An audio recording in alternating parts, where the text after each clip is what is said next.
இறைவா போற்றி. காவாய் கனகத்திரளே போற்றி. கைலை மலையானே போற்றி போற்றி. ஐயா நால்வர் துதி பாடி ஆரம்பிக்கலாங்க ஐயா. சிவாய நம.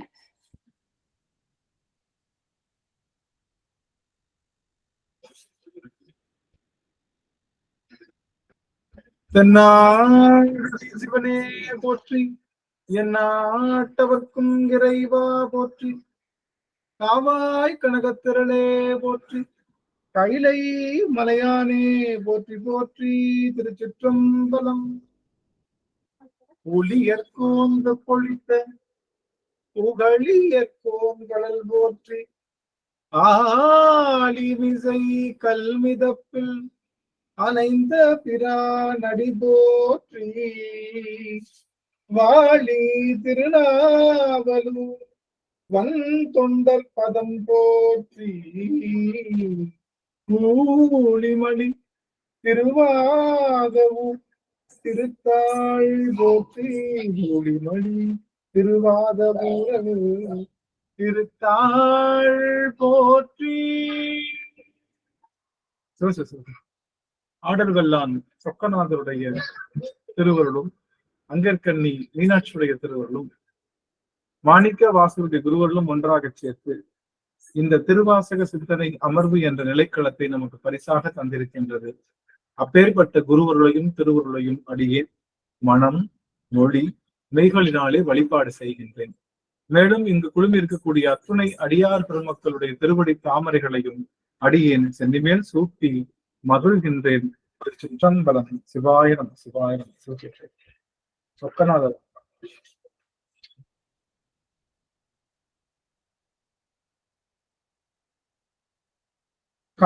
காண்ற சோராயுலகம் காணவில்லை. இன்ப வெள்ளத்து ஊன்ற அடியேன் உறங்கவில்லை. காண்ற சோரா உலகம் காணவில்லை. இன்ப வெள்ளத்து ஊன்ற அடியேன் உறங்கவில்லை. என்ற இருள் சகலம் நீங்கவில்லை.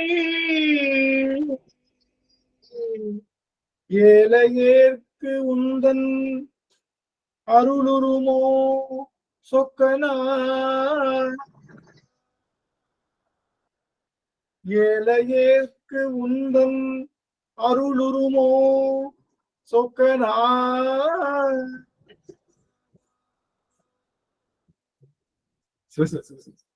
சொக்கநாதருடைய பெரும் கருணையினாலே நாம் திருப்பூவல்லி என்ற பதிகத்தை சிந்தித்து வருகின்றோம். அந்த வகையிலே இன்றைய தினம் நான் சிந்திக்க இருக்கக்கூடிய பதிகமானது 19வது பதிகம் வந்துட்டோம். இன்னைக்கு ரொம்ப முக்கியமான செய்திகள்லாம் நம்ம சிந்திக்க இருக்கிறோம். அடியார்கள் தங்களுக்கு தெரிந்தவர்கள் யாராவது இருந்தாங்க, நண்பர்கள் இருந்தாங்கன்னா அவங்களையும் நீங்க அழைச்சிடலாம். ஒரு முக்கியமான செய்தி போன வாரமே பார்க்க வேண்டியது, அடியனுடைய மின் தடங்கள் காரணமாக நாம் அதை பார்க்க முடியல. ஆனா இன்றைய தினம் நாம் சிந்திக்க இருக்கிறோம். பெருமானுடைய பெருங்கருணை தான், குருநாதருடைய பெருங்கருணை தான் சிந்திக்க இருக்கின்றோம். 19வது பாடல். நான் முதல்ல பேசுறது தெளிவா கேக்குதுங்களா? எனக்கு ரொம்ப கிணத்துக்குள்ள இருந்து பேசுற மாதிரி எனக்கு கேக்குது. எனக்கு தெரியுது, நல்லா கேக்குதுங்கயா, நல்லா தெளிவா கேக்குது. பக்கத்துல இருக்கவன்ல அதனால கொஞ்சம் சத்தம் எளிமையா கேட்கும்னு நினைக்கிறேன். தூரத்துல இருக்கிறதுனால கொஞ்சம் சத்தம் இதா இருக்குமோ என்னவோ தெரியல. நான் மகிழ்ச்சி. ஆக இந்த 19வது பாடல் நாம பார்க்க இருக்கிறோம். இந்த 19வது பாடல்ல அத்தி உரித்து அது போற்றருளும் பெருந்துரையான் பித்த வடிவு கொண்டு இவ்வுலகில் பிள்ளையுமாம் முத்தி முழு முதல் உத்தர கோச மங்கை வள்ளல் புத்தி புகுந்தவா பூவல்லி கொய்யாமோ அப்படிங்கிற பாடல் தான். இந்த பாடல் நமக்கு தருகின்ற மாய நீக்கம் என்பது என்ன அப்படின்னு பார்த்தோம்னா, வடிவு மாயையை நீக்குகின்றது. வடிவு என்ற மாயை. வடிவு என்றால் வடிவம். ஒரு பொருளுக்கு வடிவம் இருக்கிறது இல்லையா, அது ஒரு மாயை தான். எந்த பொருளுக்கு வடிவம் இருக்கோ அந்த பொருள் மாயை பொருள். அதனால தெரிஞ்சுக்கணும்.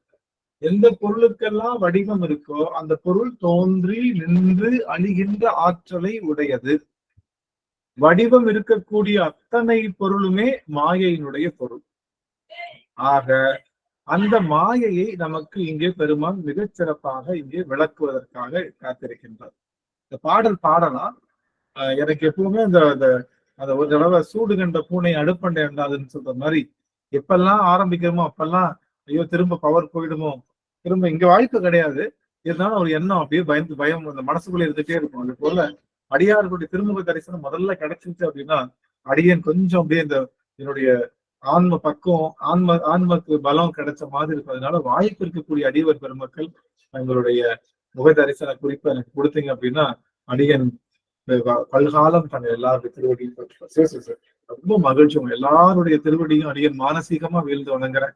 நமச்சிவா சுசிலாமா தெரிகிறாங்க, அடியனுக்கு நடராஜன் ஜெயந்தி அம்மா தெரியுறாங்க, கலாவதி அம்மா, வரலட்சுமி அம்மா தெரிகிறாங்க, புஷ்பா அம்மா, விமலா தேவி அம்மா மற்றும் வள்ளியம்மை அம்மா, சாருமதி அம்மா, புஷ்பலதா அம்மா, முருகன் ஐயா மற்றும் சரஸ்வதி அம்மா, நடராஜன் அம்மா, ரஞ்சிதாமணி அம்மா, மற்றும்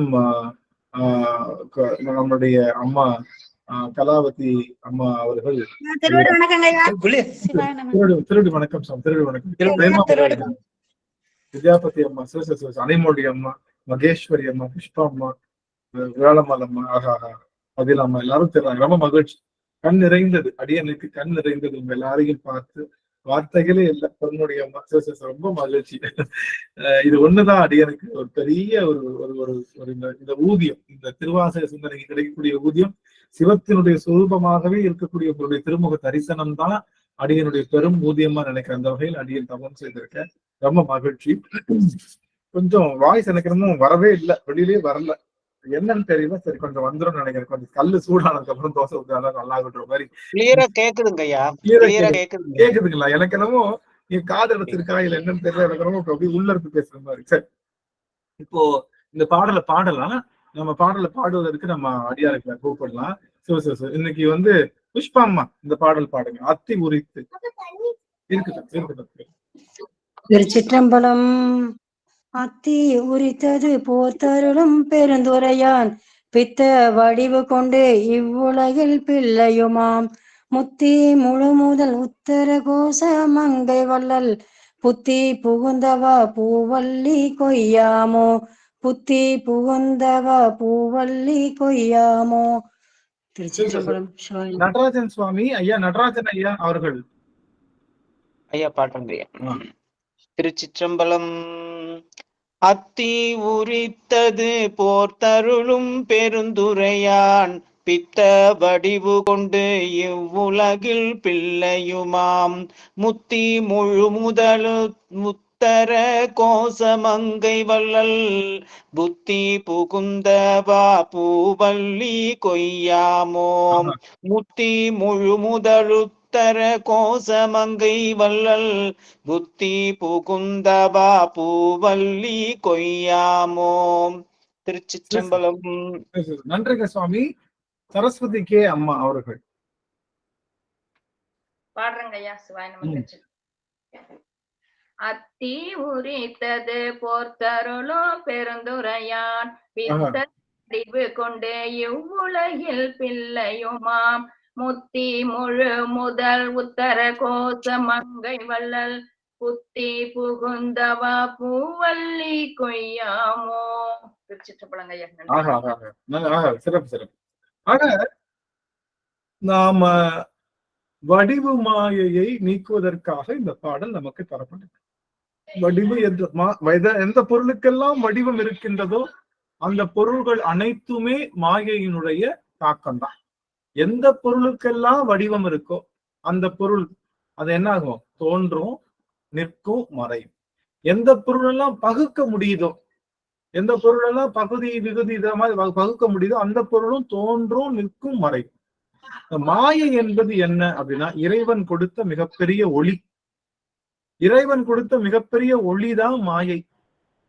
ஆனா அந்த மாயையிலிருந்து நீங்கணும்னு வேற சொல்றோம். அதெல்லாம் தெரிஞ்சுக்கணும். அது என்னங்க மாயை நீங்களே உருவாக்கிக்கிறீங்க, சாமியே கொடுக்குற அப்படி, ஆனா மாயை வந்து நீங்கணும்னு சொல்றீங்களே, எனக்கு புரியல. அதுக்கு மாயை கொடுக்காமலே இருந்திருக்கலாம்ல. மாயையை கொடுக்கறோம், மாயை இருந்து நீங்கணும் அப்படின்னா என்ன அப்படின்னா, இப்போ நம்மளுடைய வகுப்பறை எல்லாரும் எடுத்துக்கோங்க. வகுப்பறை நம்மளுடைய ஸ்கூல் விஷயம் இருக்கு இல்லையா, நம்மளுடைய பள்ளி வாழ்க்கை அல்லது கல்லூரி வாழ்க்கை. இந்த பள்ளி வாழ்க்கை என்பது மாயை. அது ஒரு ஒளியை தருது நமக்கு, கல்வி என்ற ஒளியை தருது. எல்லாரும் நல்லா புரிஞ்சுக்கோங்க. இந்த பள்ளி வாழ்க்கை என்பது ஒரு மாயை. அது நமக்கு கல்வி என்ற ஒரு ஒளியை தருகின்றது, ஒரு இருளை நீக்குது. எப்படி கூட்டணும், எப்படி கழிக்கணும், என்னென்ன கணக்குகள் போடணும், எப்படி அறிவியல்னா என்ன, நம்ம சுற்றுப்புற சூழல்னா என்ன, இது எல்லாற்றை பற்றியும் தருகின்ற இடமாக அமைகின்றது பள்ளி. ஆனா இந்த பள்ளியில படிச்சு 8ஆம் வகுப்பு முடிச்சதுக்கு அப்புறம் என்ன பண்ணக்கூடாது? நான் 8ஆம் வகுப்புலதான் உட்கார்ந்து இருப்பேன், நான் எங்கேயுமே போக மாட்டேன், அந்த ஸ்கூல்லயே உட்காந்துக்குவேன் அப்படின்னு சொல்லலாமா? பள்ளி மூலமாகத்தான் அறிவு கிடைத்தது, பள்ளி மூலமா ஆசிரியர் மூலமாகத்தான் நமக்கு அறிவெல்லாம் கிடைத்தது. அதனால இந்த ஆசிரியர் விட்டு போக மாட்டேன் அப்படின்னு சொல்லி அந்த இடத்திலேயே அமர்ந்து கொண்டோம் அப்படின்னா அது நமக்கு நன்மையா அல்லது தீமையா அப்படின்னா அது தீமைதான். ஏன்னா அதுக்கப்புறம் எது நமக்கு உயர்வு கொடுத்ததோ அதுல இருந்து எந்த உயர்வுக்காக கொடுத்தது? கல்வி என்பது நமக்கு எதற்காக?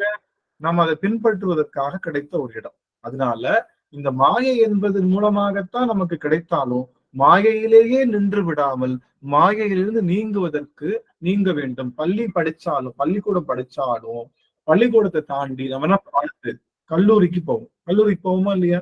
கல்லூரிக்கு போய் கல்லூரி படிப்போம். கல்லூரி முடிச்சதுக்கு அப்புறம் என்ன பண்ணுவோம்? கல்லூரியில இருந்துக்குவோமா? வேலைக்கு போவோம்.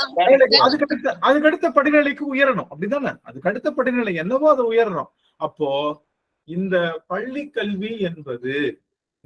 கல்வி என்பதுதான் நம்மளுடைய மாயை நமக்கு கற்றுத்தருகின்றது.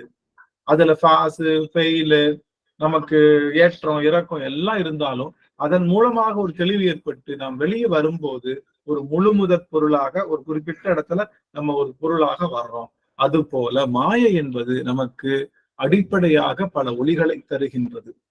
இந்த மாயை என்பது இருளோடு, ஏற்கனவே இருள்ன்ற ஆணவத்துக்குள்ளதான் இருக்கும். அதான தெரியும், எல்லாத்துக்கும் தெரியும். இருள்ன்ற ஆணவத்தை தான் இருக்கும். ஆணவம்ன்றது இருள் தான், நல்லா தெரிஞ்சுக்கும். ஆணவம் என்பது திமிர் கிடையாது.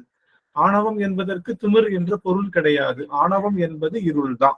அந்த இருளோடு இந்த ஒளி கலக்கும் போது என்ன நடக்குது அப்படின்னா, ஆணவ இருள் அதிகமாகும் போது சாமி கொடுத்த ஒளி என்ன ஆயிடுது? இந்த செயற்கை ஒளி அது குன்றிடுது. அப்ப இருள் அதிகமாகி ஒளி குன்றினால இருளுடைய தாக்கம் அதிகமா இருக்கனால இது இருள் நிலைக்கு போயிடுது. புரியுதுங்களா? அப்போ இந்த ஆணவ நிலையிலிருந்து ஆணவ நிலையும் இருள் நிலையும் சமமா இருக்கும் போது அது ஓரளவுக்கு ஒரு ஒளி நிலைக்கு வருது. ஓரளவுக்கு ஒளி நிலை, மிகுந்த ஒளி நிலை. அது பேரு சகல நிலைன்னு சொல்லும். சகலம். ஆணவம் இருள் அதிகமாகி ஒளி குன்றி இருக்கும் போது அது என்ன நடக்குது அப்படின்னா, இருள் அதிகமாகி ஒளி குன்றி இருக்கும் போது என்ன நடக்குதுன்னா அது இருளுக்குள்ளேயே போயிடும். புரியுதுங்களா? இருளும் ஒளியும் ஓரளவுக்கு இந்த ஒளி கொஞ்சம் அதிகமாகிறப்போ என்ன நடக்குது அப்படின்னா அது சகல நிலைக்குள்ள வருது. அது இருளும் ஒளியும் கலந்த நிலை.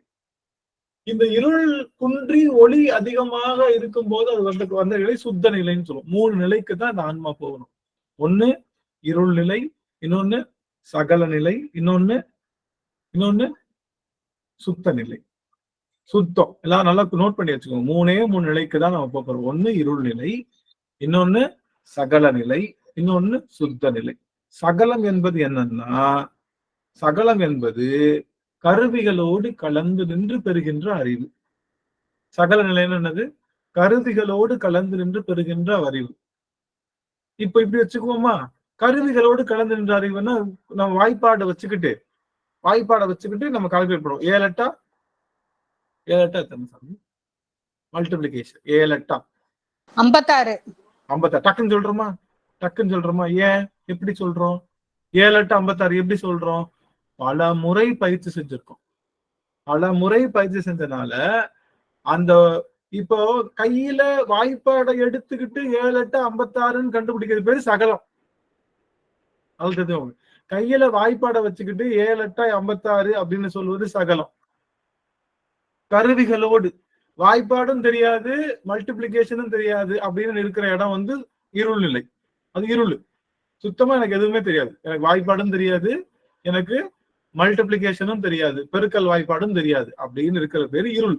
இப்ப நான் ஸ்கூலுக்கு வந்துட்டேன், என் கையில வாய்ப்பாடை வச்சு நான் எத்தனைன்றதை கால்குலேட் பண்ண முடியும் அப்படிங்கிறது சகலம். ஏன்னா கருவி காரணங்களோட தொடர்பு வச்சு அது மூலமா என்னுடைய அறிவை நான் பயன்படுத்துறேன்.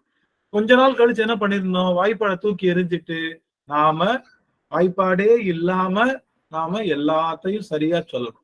புரியுதுங்களா? இப்ப அம்மா கலாவதி அம்மா சொன்னாங்க பாருங்க 7 8 56ன்னு. சரி, இப்ப உங்களுக்கு இன்னொரு ட்விஸ்ட் வைப்போமா? 7 8 56 9 டக்குன்னு சொல்லணும். கேட்டீங்க, கேட்டது கால உள்ள 81 89 புரியலையா கேக்குறது? 9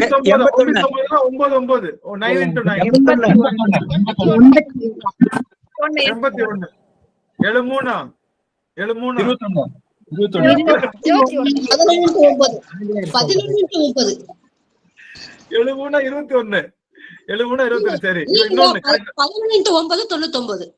18 சரி. இப்ப பாருங்க.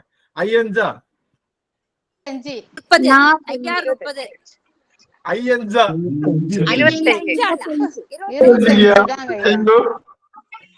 ஐயா நீங்க கேட்கறது புரியல. புரியலையா? ஓ சரி, நான் சொல்றது உங்களுக்கு புரியலையா? ஐயஞ்சான்னா 5 × 5. இப்படிதான் ஸ்கூல்ல படிச்சிருப்போம்ல. ஐயஞ்சா ஐயா உங்க தமிழ்ல வித்தியாசமா இருக்கீங்க ஐயா. அப்படிங்களா? சரி சரி, இப்படிதான் நாங்க வாய்ப்பாடு படிச்சோம். நாங்க மதுரையில இப்படிதான் வாய்ப்பாடு படிச்சோம். ஐயஞ்சா 25, 5 × 5 புரியவே இல்லைங்க நீங்க கேட்டது. சரி 5 5 சார். சரி 4 5 சார். இங்கிலீஷ்ல சொல்லுங்க. 20 ஆரம்பி 4 5 சார் 20. இப்போ நீங்க ஏதாவது கருவி கரணங்களை வச்சு சொன்னீங்களா? கால்குலேட்டர் போட்டு சொன்னீங்களா?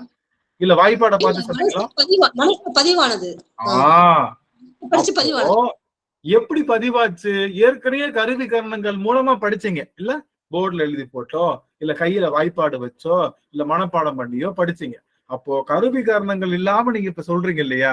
இதுக்கு பேரு தான் சுத்த நிலை. சுத்த நிலை. முதல்ல வாய்ப்பாடுனா என்னன்னு தெரியாது, பெருக்கல்னா என்னன்னு தெரியாது, இதுக்கு பேரு இருள் நிலை. புரிஞ்சுதுங்களா? வாய்ப்பாடுனா என்னன்னு தெரியாது, பெருக்கல்னா என்னன்னு தெரியாது, அது பேர் இருள் நிலை. இப்ப வாய்ப்பாடை வச்சு இல்ல கால்குலேட்டரை வச்சுதான் எனக்கு சொல்ல முடியும் அப்படிங்கிறது சகல நிலை. இப்போ கால்குலேட்டர் இல்ல, வாய்ப்பாடு இல்ல, எந்த உதவியும் இல்லாம நான் ஏற்கனவே படிச்ச பாடங்களுடைய அனுபவத்தின் மூலமாக எந்த கருவி இல்லாம நான் சொல்றேன் இல்லையா? அதுக்கு பேர் தான் அருள் நிலை. அப்ப சாமி நம்மள 3 இதுதான் வச்சுக்காரு. ஒண்ணு இருள் நிலை, இன்னொன்னு சகல நிலை, இன்னொன்னு அருள் நிலை. இருள் நிலைன்னா இந்த ஆன்மாவுக்கு எந்த அறிவும் இருக்காது. சகல நிலைன்னா கருவி கரணங்கள் மூலமாகத்தான் அறிவு வரும். கருவி கரணங்கள் நீங்கிட்டா அறிவு வராது. அருள் நிலை அல்லது சுத்த நிலை என்பது என்ன அப்படின்னா, கருவி காரணங்கள் இல்லாமலேயே இந்த ஆன்மாவுக்கு அறிவு வரும். சரியா? இப்ப புரிஞ்சுங்களா? அது எப்படிங்க கருவி காரணங்கள் இல்லாம அறிவு வரும்னா, வாய்ப்பாடு இல்லாமலே இப்ப நம்ம சொல்றோம் இல்லையா, ஆன்சர் சொல்றோம் இல்லையா, அந்த மாதிரி. இப்ப எதுக்காக இதை பயன்படுத்துறோம்? அந்த வாய்ப்பாடு எதுக்காக? ஒரு கடையில போய் ஒரு பொருள் வாங்கினா அதுக்கு பயன்படுத்துறோம். அது போல ஒரு பால் கணக்கு, ஒரு வீட்டு கணக்கு, எந்த கணக்குனாலும் இது மூலமா பயன்படுத்தி. அது போல இறைவன், நல்லா கவனிக்க, முக்கியமான செய்தி, ரொம்ப முக்கியமான செய்தி. இப்போ இறைவனை பற்றி அறியாமல் இருந்தது இருள்நிலை. இறைவனை திருமுறைகள், திருமந்திரங்கள் மற்றும் திருவாசக சிந்தனை போன்ற வகுப்புகளின் மூலமாக அறிந்தது சகல நிலை. எந்தவித அறிவுக்கும் இல்லாம இறைவனுடைய உணர்வை பெறுவது என்பது சுத்த நிலை. அந்த சுத்த நிலையை அடைந்தவர்கள் தான் நம்முடைய அருளாளர்கள். நம்முடைய அருளாளர்கள் எல்லாருமே ஞான சம்பந்தரா இருக்கட்டும், திருநாவுக்கரசா இருக்கட்டும், நம்பியாரூரா இருக்கட்டும், மணிவாசக பெருமானா இருக்கட்டும், 27 திருமுறை ஆசிரியர்களா இருக்கட்டும், நம்முடைய பின்னாடி வந்த தாயுமானவர்கள்ல இருந்து நம்மளுடைய வாரியார் சுவாமிகள் வரை இருக்கக்கூடிய அத்தனை பேரும் இறைவனை ஒரு ஊடகத்தின் மூலமாக அறிந்து அதை உணர்வாக மாற்றிக்கொண்டு தேவைப்படும் போதெல்லாம் எடுத்துக்கொள்ளுகின்றவர்கள் தான் அவர்கள். யாரு? சுத்த நிலையை பெற்றவர்கள். நமக்கு எப்ப என்ன வருது? யாராவது சாமின்னு சொன்னாதான் தெரிய வருது அப்படின்ற நிலையிலிருந்து எப்பொழுதுமே அவனுடைய அருள் நிலையை உணர்கின்ற ஆற்றலை பெறுவதுதான் சுத்த. அப்ப 3 நிலைக்கு இந்த ஆன்மா போயிட்டு வரும். ஒண்ணு இருள் நிலை, இன்னொன்னு சகல நிலை, இன்னொன்னு சுத்த நிலை. இப்ப நாமெல்லாம் இருக்கிறது என்ன அப்படின்னா, சகலத்தில் இருள், சகலத்தில் சகலம், சகலத்தில் சுத்தம். இப்ப சுத்தம் போயிடுவோம்ல, சுத்தத்துக்கு போவோம்ல. சுத்தத்தில் இருள், சுத்தத்தில் சகலம், சுத்தத்தில் சுத்தம்னு அப்படி ஒரு கணக்கு இருக்கு. அதெல்லாம் அங்க சகலம் வராது, மன்னிக்கிறோம். ஆக இப்ப நாம இருக்கிறது என்னங்க, நமக்குதான் இன்ஸ்ட்ருமெண்ட் வந்துருச்சுன்னா நைட் தூங்க போறோம்ல, அது என்னது? சகலத்தில் இருள். முடிச்சிருக்கோம்ல, அப்போ சகலத்தில் சகலம். முடிச்சுக்கிட்டே இருக்கிறப்ப இந்த பொருளோட இருக்கும்போது இறைவனை பற்றி அறிந்து கண்கள்ல நீர் பெருகி அப்படியே உலகாங்கிதம் அடைகிறோம்ல, அது சகலத்தில் சுத்தம். இப்போ நீங்க எந்த நிலையில இருக்கீங்க? யாரெல்லாம் தூங்கிட்டு இருக்கீங்க? யார் யாரெல்லாம் முழிச்சிட்டு இருக்கீங்க, யார் யாரெல்லாம் சிவபெருமானை பத்தி பேசிட்டு இருக்கீங்க அப்படின்னு நினைச்சோம்னா, இப்ப நீங்க இருக்கிறது சகலத்தில் இருளா, சகலத்தில் சகலமா, சகலத்தில் சுத்தமா? நீங்க எந்த நிலையில இருக்கீங்க நீங்க தான் சொல்லணும். சகலத்தில் சுத்தத்துல இருக்கோம். சகலத்தில் சுத்தம். ஏன்னா சகல நிலையில சிறப்பு சகல நிலையில இருந்தாலும் கூட நாம சுத்த நிலையாக இருக்கக்கூடிய இறைவனை நாம் படைச்சோம். ரொம்ப முக்கியமான செய்தி. இப்போ எல்லாரும் ஒரு நிமிஷம் ஆன் பண்ணிக்கலாமா? ஒரு நிமிஷம் ஆன் பண்ணிக்கலாம். ஒரு நிமிஷம். ஏன்னா ஒரு 2 நிமிடம் தான். அதுக்கப்புறம் நீங்க கம்ப்ளீட் இந்த ஒரு செய்தி சொல்வதற்காகத்தான் அடியன் காத்திருந்தேன். இந்த செய்தி முடிஞ்சிருச்சுன்னா நீங்க வழக்கம் போல உங்களுடைய அலுவல் பார்த்துக்கலாம். என்ன முக்கியமான விஷயம்னா, இப்போ சகலம் என்பது என்னன்னா ஒரு இன்ஸ்ட்ருமெண்ட் மூலமா நமக்கு அறிவு வந்துகிட்டு இருக்கு. இன்ஸ்ட்ருமெண்ட் மூலமா அறிவு வந்துகிட்டு இருக்கிறப்போ நாம என்ன பண்றோம் அப்படின்னா, அதை லிசன் பண்றோம், அதை கேட்கிறோம். ஆமாவா இல்லையா? அதை கேட்கிறோம், கேட்டு அறிவுபட்டுக்கிறோம். இதுல 3 விதமான ஆன்மாக்கள் இருக்காங்க. என்னன்னா கேட்டுக்கிட்டே இருக்காங்க. அது ஒரு ஆன்மாக்கள். அவங்க பிராக்டிஸ்க்கே வரமாட்டாங்க. கடைசி வரைக்கும் கேட்டுக்கிட்டே தான் இருப்பாங்க. கேட்டுக்கிட்டு இருக்கிறது மட்டும்தான் அவங்களுக்கு பிடிக்கும். அவங்களுக்கு இதை பிராக்டிஸ் பண்ணுங்கன்னா, சில பேர் பிராக்டிஸ் பண்ணுவாங்க, கேட்பாங்க, பிராக்டிஸ் பண்ணுவாங்க. ஆனா பிராக்டிஸ் பண்ணதுக்கு அப்புறம் ஐயோ இது நமக்கு வராதுன்னு விட்டுருவாங்க, அபார்ட் பண்ணிடுவாங்க. Abort their work. அந்த மாதிரி இருக்கிறவங்க பிராக்டிஸ் பண்ணி தான் பார்ப்போமே, தினமும் சாமி பூமாலை கட்டி தான் போட்டு பார்ப்போம், ட்ரை பண்ணுவோம். ஆஹா, பூமாலை கட்டுறது மாதிரி பெரிய பஞ்சாயத்தான வேலை எதுவுமே இல்லை, இதை வேற எதுக்கு செஞ்சுக்கிட்டு விட்டுருவோம் அப்படின்னு விட்டுறவங்களும் இருக்காங்க. அப்போ கேட்பவர்கள் ஒருபவர்கள், கேட்டு பழக்கப்படுபவர்கள் ஒருபவர்கள், பழக்கத்தில் இருக்காமல் நழுவி விடுபவர்கள் ஒருபவர்கள், திரும்ப பழக்கத்திலேயே நின்று தன்னுடைய வாழ்வில் ஒரு அங்கமாக மாற்றிக்கொள்வோர். 3 விதமான ஆன்மாக்கள் இருக்காங்க. சரி, அதுல முக்கியமான விஷயம், சாமி நமக்கு சொல்லி கொடுத்துட்டு இருக்காரு. கையில என்ன வச்சிருப்பாரு? வாத்தியார் என்ன வச்சிருப்பாரு கையில? வாத்தியார் கையில பெரம்பு. இந்த பெரம்பு எதுக்காக அப்படின்னா, நல்ல கவனிங்க, முக்கியமான செய்தி அதுதான். இந்த பெரம்பு எதற்காகனா அடிப்பதற்காக அல்ல. இந்த குழந்தை என்ன பண்ணும்? உட்கார்ந்து இருக்கிறப்போ அப்படியே கிளாஸ்ல வாத்தியார் நல்லா பாடம் எடுக்கிறப்ப எப்படி வரும்? அப்படியே சிலு தெம்மா, அப்படியே தென்றல் காத்து வீசுற மாதிரி அப்படியே தூக்கம் வரும். அப்ப என்ன பண்ணுவாரு அந்த வாத்தியாரு? அந்த பெரம்பு எடுத்து அந்த பிள்ளையோட தலையில அடிக்க கூடாது. ஆக்சுவலி பெரம்பு அடிப்பதற்கு அல்ல. இந்த பிள்ளை இருள் நிலைக்கு போறப்பெல்லாம் தட்டி லேசா தொட்டின உடனே என்ன ஆகும்? மிரட்டுறதுக்காக வச்சிருப்பாங்க ஐயா. அந்த கோலை மிரட்டுறதுக்காக தான் இருக்கும். மிரட்டுறதுக்காகவும் இல்ல. உண்மையான விஷயம் என்னன்னா, மிரட்டுறதுக்காகவும் இல்ல. இந்த குழந்தை அப்படியே தூங்க போறப்போ அந்த குழந்தைய டச் பண்ணி அந்த குழந்தை என்ன பண்ணுவாங்க? திரும்ப நினைவு கொடுத்ததுக்காகத்தான் இது. அந்த பெரம்பு என்னன்னா அதுதான் ஒளி. இந்த ஒளி அப்படிங்கிற அந்த விஷயத்த வச்சு இந்த இருளுக்குள்ளதான் போகும்ல, இருளுக்குள்ளலாம் போகிறப்போ அத நம்மளை தட்டி திரும்ப கூட்டு வர. நீங்க எல்லாம் தூங்குறீங்கல்ல, இது சொல்றதுக்காக தான் காட்டுறேன். ஒரு நிமிஷம் ஆன் பண்ணிக்க. நீங்க எல்லாம் தூங்குறீங்கல்ல, தூங்குறீங்களா இல்லையா? எப்ப தூங்குனீங்க? ஐயா மத்தியானம் கூட 3 மணிக்கு தூங்குனீங்க. என்னங்க நீங்க இப்படி பேசிக்கிட்டு இருக்கீங்க? எல்லாம் டைம் கிடைக்கிறப்பெல்லாம் தூங்கிடுவாங்க அப்படின்னு.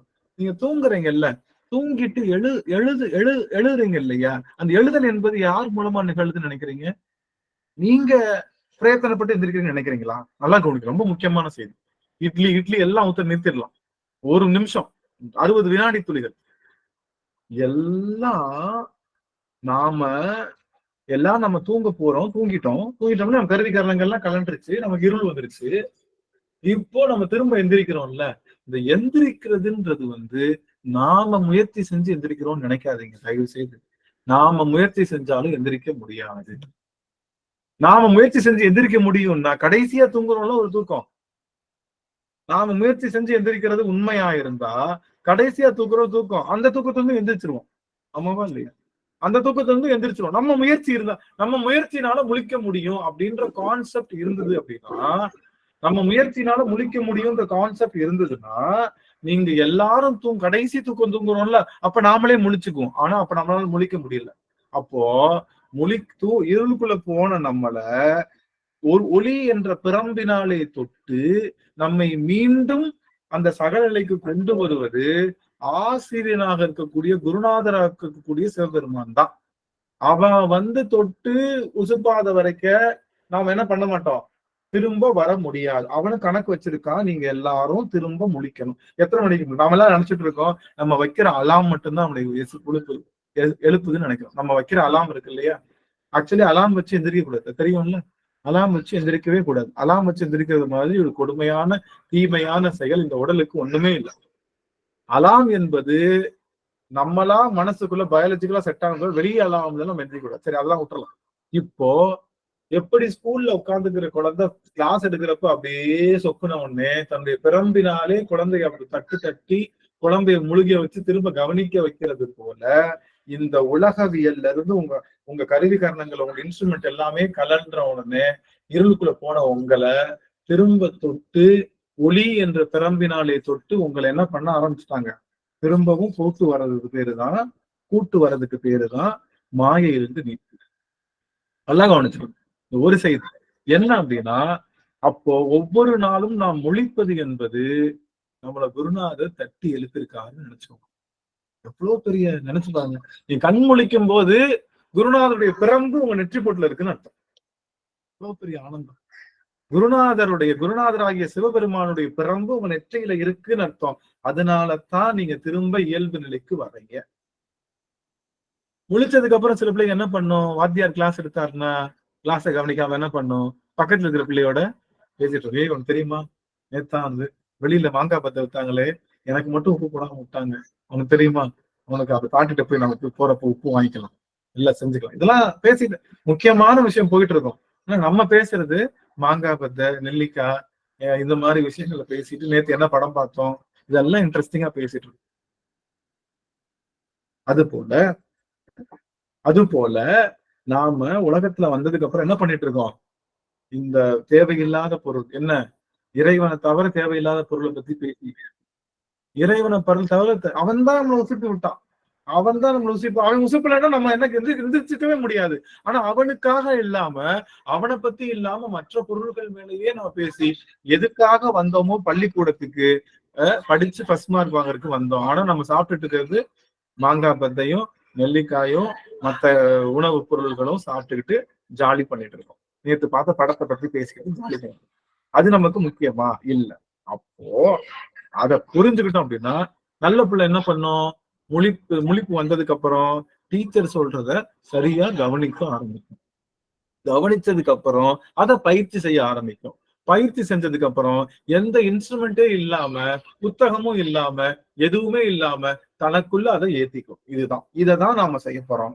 இறைவன் என்ற ஒருவன் தன்னுடைய ஒளி பிறம்பினாலே ஒவ்வொரு நாளும் உங்களை இருளில் இருந்து ஒளிக்கு ஏற்படுத்துகின்றான். ஆனால் அவனை மறந்து, அவனுடைய அருளை மறந்து, நாம் அருளற்ற செயல்களாக இருக்கக்கூடிய மற்ற செய்திகளிலேயே நம்மளுடைய எல்லா விஷயங்களையும் நாம பண்ணி கடைசியில் என்ன பண்றோம், திரும்ப ஃபெயிலாகி அதே கிளாஸ்ல இருக்கும். அதுதான் திரும்ப பெறப்படுகிறது. அப்போ ஒழுங்கா ஒரே ஒரு நாள் கவனிச்சாலும் கவனிச்சத கற்க கசடத கற்பவை கற்றவன் நிற்க அதற்கு தக என்று சொல்வது போல நாம் கற்ற விஷயங்கள் எல்லாத்தையும் கவனிச்சு அதுக்குள்ள நின்று பண்ணணும். அப்படி வந்துட்டோம்னா இனி பிறவாமை இனிமே நமக்கு வர தேவையில்லை. நினைச்சு பாருங்க, யாருக்கெல்லாம் இனிமே பிறவி எடுக்கணும்னு ஆசை இருக்கு, எல்லாம் ஹேண்ட் ரைஸ் பண்ணுங்க. லோவர் தம் கொடுங்க, இல்லாட்டி அப்பர் தம் கொடுங்க. லோவர் தம் கொடுத்தா உங்களுக்கு பிறவி எடுக்கணும்னு அவசியம் இல்லை. இது லோவர் தம் கொடுக்குறவங்க பிறவி எடுக்கணும்னு ஆசை இல்லை. அப்பர் தம் கொடுக்குறவங்க பிறவி எடுக்கணும்னு ஆசை. எல்லாருக்கும் நன்றி. எல்லாருக்கும் லோவர் தம் தான் நல்லது. இப்படி பிறவி நல்லா தெரிஞ்சுக்கோ, பிறவி என்பது இன்பம் அல்ல. திருவடி வணக்கம் சரஸ்வதி அம்மா. திருவடி வணக்கம். நமச்சோம். இப்போ இதை பயன்படுத்தி கொண்டு நாம இந்த ஒரு கிளாஸ் தான் அடியன் எடுக்கிற கிளாஸ் இல்ல. இறைவன் உங்களுக்கு தினமும் எந்திரிக்கிறீங்கல்ல, அது ஒரு வகுப்பு. நல்ல ஸ்டூடெண்டா, நல்ல ஸ்டூடெண்டா எந்திரிச்சு பெருசா அவனுக்கு இன்னும் நீங்க பெருசா அவன் பின்னாடியே போகணும், வீட்டெல்லாம் விட்டணும், துறவரம் போயிடணும் அப்படின்னு யாருமே சொல்லல. உங்க கடமையெல்லாம் செஞ்சுக்கிட்டே இருங்க. நீங்க மாங்காய் பத்தை சாப்பிடுங்க, நெல்லிக்காய் சாப்பிடுங்க, கலாக்காய் சாப்பிடுங்க, படத்துக்கு போங்க, எல்லாம் செய்யுங்க. ஆனா அவன் சொல்லி கொடுக்குற பாடத்தை சரியா கவனிச்சு அதை பயன்படுத்தி உங்களுடைய வாழ்க்கையில நீங்க அதுக்காக நீங்க எல்லாமே செய்யலாம். நீங்க வெளியே போலாம், படம் முடிஞ்சதுக்கு அப்புறம் சினிமாக்கு போகலாம், என்ன வேணாலும் பண்ணலாம். ஆனா அவனுடைய பாடத்தை சரியாக பயிற்சி செய்து எந்த உபகரணமும் இல்லாம எந்த நோட்ஸ் இல்லாம அவன் சொல்லி கொடுத்த பாடத்தை மனசுல நிறுத்தி அந்த பொருளாகவே மாறுகின்ற நிலைக்கு நீங்க பயிற்சி செய்யுங்க. அவ்வளவுதான் மாயிலிருந்து நீங்க. அவ்வளவுதான். இது ஒரே ஒரு வார்த்தை சொல்றதுக்காக நான் நினைச்சேன். அவ்வளவுதான். இந்த ஒரு வார்த்தை சொல்வதுக்கு. அப்போ மாயைன்னா என்னன்னு தெரிஞ்சுட்டா, மாயை என்றால் இறைவன் கொடுக்கக்கூடிய ஒளிதான் மாயை. அந்த பிரம்பு, அந்த பிரம்பின் மூலமாக நம்ம எந்திரிக்கிறோம். பிரம்பு ஒளி இல்லாம தன்னொளி சுடராக தானாக இருக்கக்கூடிய நிலைப்பாடுக்கு பேர் தான் முக்தி நிலை, அருள் நிலை. அந்த நிலைக்கு போனாதான் பிறவி நமக்கு ஏற்படாது. அப்ப பிறவி ஏற்படாம இருக்கிறதுக்கு மாயையிலிருந்து நாம் நீங்க வேண்டும். மாயை தான் உதவி செஞ்சிருக்கு. ஆமா, ஒத்துக்கிறோம். நான் 10ஆம் கிளாஸ்ல தான் ஸ்கூல் ஃபெஸ்ட் வாங்கினேன், ஒத்துக்கிறேன். ஸ்டேட் ஃபெஸ்ட் வாங்கினேன், ஒத்துக்கிறேன். எங்க எங்க எங்க யூனிவர்சிட்டியில நான் தான் ரேங்க் ஹோல்டர், ஒத்துக்கிறேன். ஆனா அதுக்காக அந்த யூனிவர்சிட்டியிலே உட்கார்ந்துக்க முடியுமா? உட்கார்ந்து கொள்வது நியாயமா? கிடையாது. அதை விட்டு அதற்கு அடுத்தபடியாக படிநிலைக்கு என்ன செய்யணுமோ அது செய்வதுதான் மரபோ. அது போல இந்த உலகம் என்ற வாழ்விலே இந்த மாயைனா நமக்கு உதவி செய்தாலும் நாம என்ன பண்றோம்? மாயை தான் நம்முடைய சொந்த பந்தம் தான் மாயை. நம்மளுடைய கணவன், நம்முடைய மனைவி, நம்முடைய குழந்தைகள், நம்முடைய செல்வம், நம்ம படிச்ச படிப்பு, நம்முடைய சாதி, நம்ம குலம், அத்தனையும் நமக்கு உதவி செய்தாலும் அதை பிடிச்சு தொங்காம இது எல்லாத்துக்கும் காரணமாகக்கூடிய சிவபெருமானை பிடிக்க வேண்டும் என்ற நினைப்பு ஏற்படுவதே மாயையிலிருந்து நீங்குது. அவன் தான் பெருசு, அவன் பெருசுப்பா, அவன் பார்த்துக்குவான்ப்பா, அவன் தான் எல்லாத்தையும் நடத்துறான்ற எண்ணத்தை முதல்ல உருவாக்கிட்டீங்கன்னு வச்சுக்கோங்களேன், நீங்க மாயையிலிருந்து வெளியே வந்துட்டீங்க. உங்களுக்கு பிறப்பு பாதி அருந்துருச்சு. அதை பயிற்சி செய்ய ஆரம்பிச்சுட்டீங்கன்னா உங்க எல்லாருக்கும் அந்த மாயையானது நீங்குகின்றது. இப்போ நீங்க எல்லாரும் ரிலாக்ஸ் மோட்ல போய்க்கலாம். உங்க எல்லாம் இதுதான் நான் சொல்ல வந்த கருத்து. இந்த கருத்தை நீங்க தெரிஞ்சுக்கிட்டீங்கன்னா, இந்த கருத்தை முழுவதுமா புரிஞ்சுக்கிட்டீங்கன்னா, இந்த வடிவு மாயை என்பது உங்களுக்கு சிறப்பாக சொல்லப்படுகிறது. அப்போ இந்த மாயைக்குள்ள உள்ள போகலாம். ரொம்ப பெருமையான விஷயம். மாயைன்னா என்னன்னு தெரிஞ்சிருச்சா? மாயை என்பது 3 நிலையை கொடுக்குது. ஒண்ணு இருள் நிலை, இன்னொன்னு சுத்த நிலை, அதாவது சகல நிலை, இன்னொன்னு சுத்த நிலை. 3 நிலை. சுத்த நிலைன்னா சகல நிலைன்னா என்ன அர்த்தம்? யாராவது சொல்லுங்க பாக்கலாம். சகல நிலைன்னா என்ன அர்த்தம்?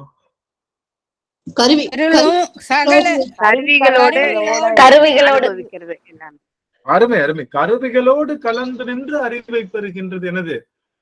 சகல நிலை. இருள் நிலைன்னா அறிவே இல்லாம,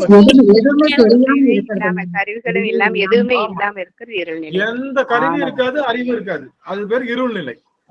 கருவிகள் வந்தா மட்டும்தான் இதுக்கு இதுக்கு ஒளி கிடைக்கும், அது பேரு சகல நிலை. சுத்த நிலைன்னா கருவிகளே இல்லாம நம்ம அறிவோட இருக்கிறோம். ஆஹா. இன்னைக்கு கருவிகள்னா என்ன? நம்ம கண்ணு, காது, மூக்கு, உடம்பு, பிரபஞ்சம், பஞ்சபூதம், தன்மாத்திரைகள் 5, காலம், நீதி, கலை, வித்தை, அராகம், மாயை, குருடன் என்ற 7 தத்துவம், சிவதத்துவம் 5 ஆகும் 36 கருவிகளும் சேர்ந்ததுதான் நாம. 36 கருவி இல்லாம சிவபெருமான பிடிக்கணும். எப்படி? வாய்ப்பாடு இல்லாம வாய்ப்பாடு படிக்கிற மாதிரி அப்படி பிடிக்கப்படும். அப்ப எப்படி ஏன் உங்களுக்கு வாய்ப்பாடு இப்ப ஞாபகமா வந்தது? படிச்சு பழகினதுனால இப்ப ஞாபகத்துல இருக்கு. காலையில எந்திரிச்சோடனே எங்களுக்கு வாய்ப்பாடு கிளாஸ். நான்லாம் கவர்மெண்ட் ஸ்கூல்ல தான் படிச்சேன். காலையில எந்திரிச்ச உடனே நாங்க 2ஆம் கிளாஸ் 3ஆம் கிளாஸ் படிக்கிறப்போ வாய்ப்பாடு என்னன்னு தெரியாது. வாய்ப்பாடு கிளாஸ்னு ஒண்ணு இருக்கும். உங்களுக்கு எல்லாம் இப்பெல்லாம் அந்த மாதிரி இந்த ஸ்கூல் நடக்கிறதுக்கு முன்னாடி 1 மணி நேரத்துக்கு 1/2 மணி நேரத்துக்கு முன்னாடி வாய்ப்பாடு கிளாஸ் இருப்பாங்க. இந்த 8th ஸ்டாண்டர்ட் பிள்ளைங்க எல்லாம் நடுவில் நின்றுவாங்க. நாங்க எல்லா அவங்க கத்துவாங்க கிடந்துக்கிட்டு 4 2 2 2 3 2 6 சொல்லிட்டு எங்களுக்கு என்னன்னே தெரியாது. நீங்க இப்ப உங்களுக்கு எல்லாம் நான் பேசுறது டிஃபரெண்டான லாங்குவேஜா தெரிஞ்சது இல்லையா? 5 25 5னா 5னா தெரியும், 5னா தெரியும், 5னா என்ன நடக்குது இருந்தாலும் சொல்லிக்கிட்டே இருப்போம், இருந்தாலும் சான் பண்ணிட்டே இருப்போம். ஒரு ஸ்டேஜுக்கு மேல நீ நம்புங்க 5ஆம் வகுப்புலேயே 12 வாய்ப்பாடுகளையும் மரணமாக தெரியும். ஆனா அதுக்கு அர்த்தமும் தெரியாது, ஒண்ணும் தெரியாது, எங்க பயன்படுத்த போறோம்னு கூட தெரியாது. அப்ப காரணம் என்னன்னா நம்மளுடைய பயிற்சி தான் இந்த கருவி கர்ணங்கள் இல்லாம பெறதுக்கு. அதனால இறைவன் அப்படிங்கிறவனை நாம பயிற்சி செய்யணும்னா தினமும் 20 நிமிடமாவது 10 நிமிடமா அவனுக்கு முன்னாடி உட்கார்ந்து அவனுக்கு ஒரு தீபமாவது ஏற்றி வைத்து அவன் கூட உட்கார்ந்து அவனுக்கு சின்ன சின்ன பாடல்கள் பாடி பேசதான் செய்ய போறோம். அவன் கூட பேசதான் சிவபூசை பண்ணணும். சிவபூசை பண்ணுவதனால இது சிவபூசையிலேயே பெரிய சிவபூசை எது சாமி? உலகத்திலேயே பெரிய சிறந்த சிவபூசை எது? ஐயா 4 சொல்லிருக்கீங்க ஐயா. ஆமா, என்னது? யாவருக்கு அதாவது துன்பத்துல இருக்கும் போது ஆறுதலான வார்த்தை கூறுவது ஒரு மிகப்பெரிய சிவபூசை. வாயுரைகளுக்கு ஒரு பிடி சோறு. அடியார்கள் இது புல்லுனாலும் சுவாமிக்கு படைச்சு அவரை வந்து தொழுகணும் தினமும் அப்படின்னு சொல்லிட்டு, அதுக்கப்புறம் அடியார்களுக்கு அமுது செய்வது அந்த மாதிரி. யாவர்க்குமாம் இறைவர்க்கு ஒரு பச்சிலை, யாவர்க்குமாம் பசுவினுக்கு ஒரு வாயுரை, யாவர்க்குமாம் உண்ணும் போது ஒரு கைப்பிடி, யாவர்க்குமாம் பிறர்க்கு இன்னுரை தானே. சாமிக்கு ஒரு பச்சை புல்ல போடுறது, அது ஒரு சிவப்பூசை. First grade சிவப்பூசை. 2வது கிரேட் சிவப்பூசை என்ன? யாவர்க்குமாம் பசுவினுக்கு ஒரு வாயுரை. பசுனா உயிர், எல்லா உயிர்களுக்கும் ஒரு வாய். அது என்னது? எறும்புக்கும் போடலாம், நாய்க்கும் போடலாம், காக்காய்க்கும் போடலாம். காக்காய்க்கு சோறு வைக்கிற பழக்கம் ஆடிக்கும் அமாவாசைக்கும் தான் இன்னைக்கு இருக்கு. ஆனா அப்படி கிடையாது. அந்த காலத்துல பாத்துறீங்களா? அந்த காலத்துல பாத்துறீங்களா? எல்லாரும் என்ன பண்ணுவாங்க? காலைல எந்திரிச்ச உடனே சோறு எடுத்து கூரையில போடுவாங்க. எனக்கு தெரிஞ்சு நீங்க பாத்துருக்கீங்கன்னு தெரியல. நாலா கிராமம் நாங்க காலைல தூங்கி எழுந்தோடனே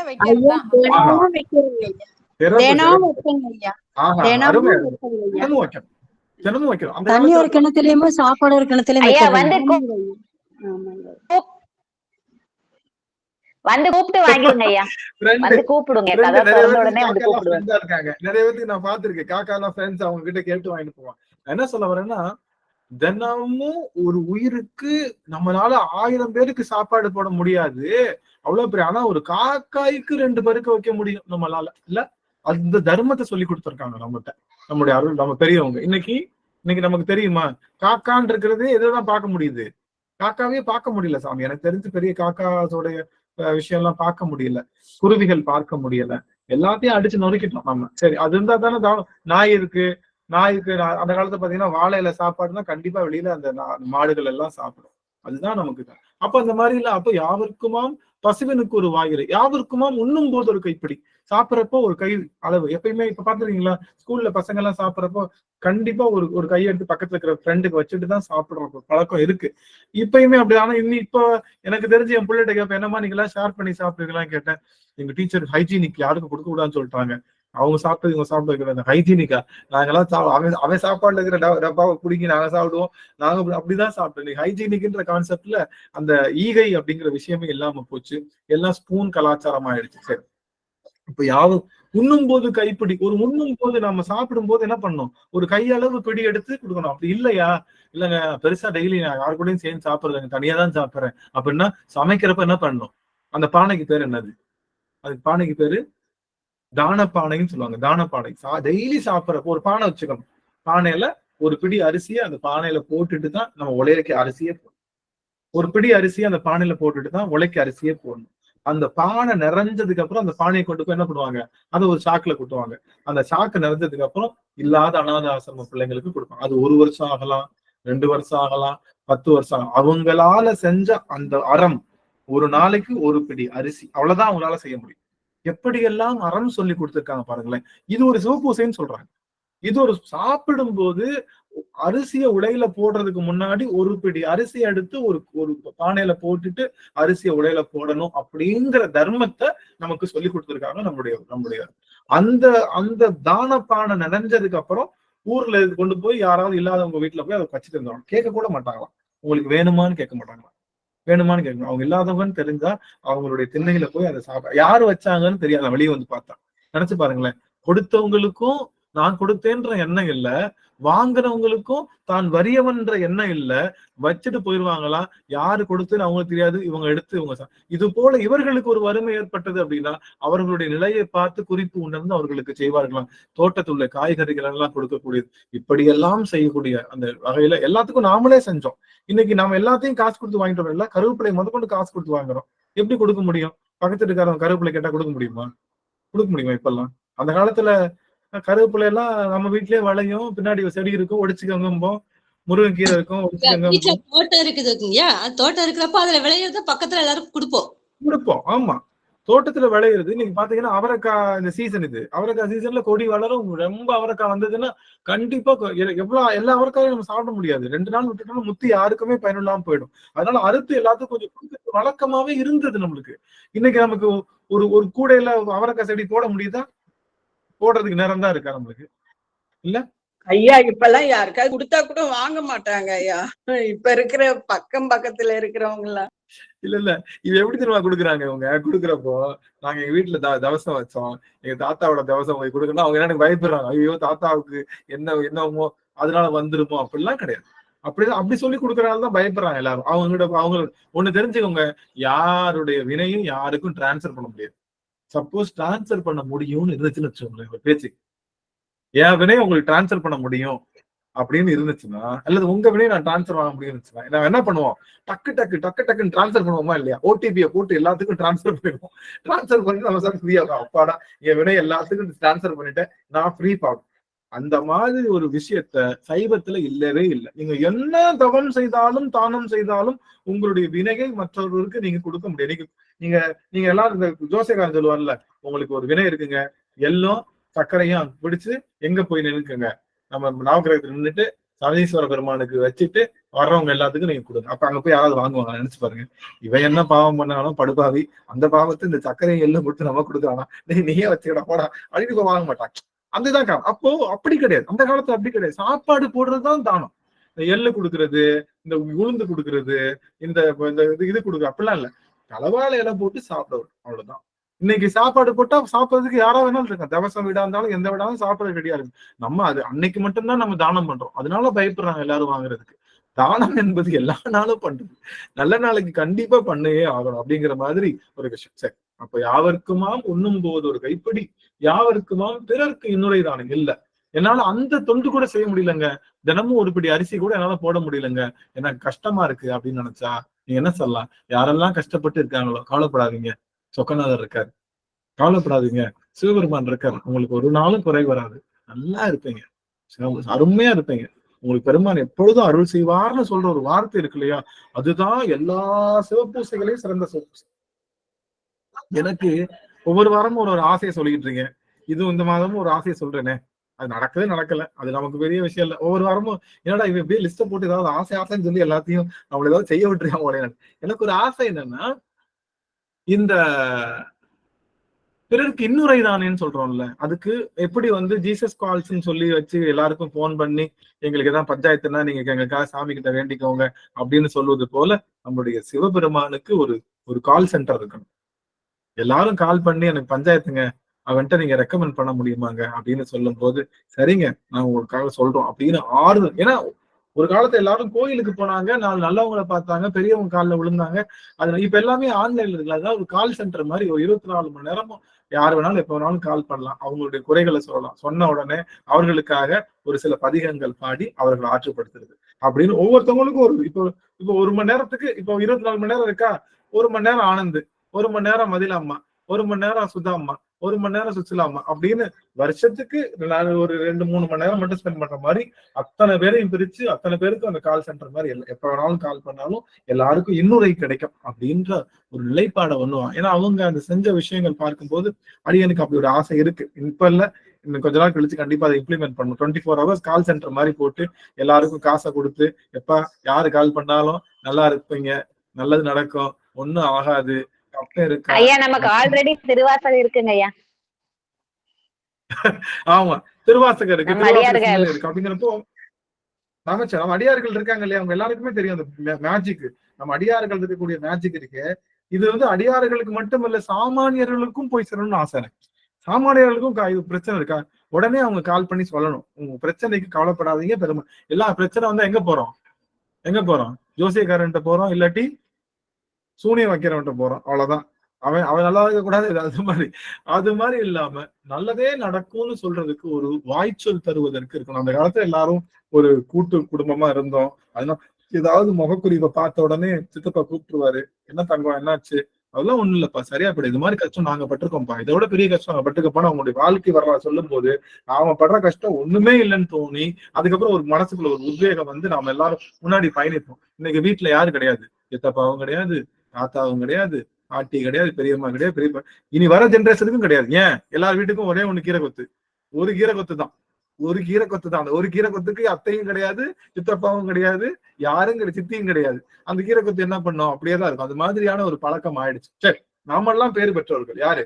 நம்மெல்லாம் நிறைய தாத்தா பாட்டியோட, நிறைய அத்தைமார்களோட, மாமன்மார்களோட, சித்தி சித்தப்பான்னு யாரு பார்த்தாலும் நம்மளை வந்து தூக்கி கொண்டாடுகின்ற சமூகத்துல நாம எல்லாம் பிறந்திருக்கோம்னு நினைக்கும் போது நாமெல்லாம் பேர் பெற்றவர்கள் தான் அந்த வகையில். இப்போ அப்ப சிவபூசையை நாம் வாழ்நாளிலே ஒரு குறியீடாக வைத்துக் கொள்வோம். நம்ம படிக்கிறதோட மட்டும் இல்லாம நாம அதை செயல்படுத்தவும் செய்யணும். செயல்படுத்துறோமான்னு டெய்லி ஒரு ட்ராக்கும் பண்ணணும். டெய்லி ஒரு சாமிக்கு நாம என்ன பண்ணிருக்கோம், இந்த உயிருக்கு நம்ம என்ன பண்ணிருக்கோம், உடலுக்கு நம்ம பண்ணிருக்கோம்.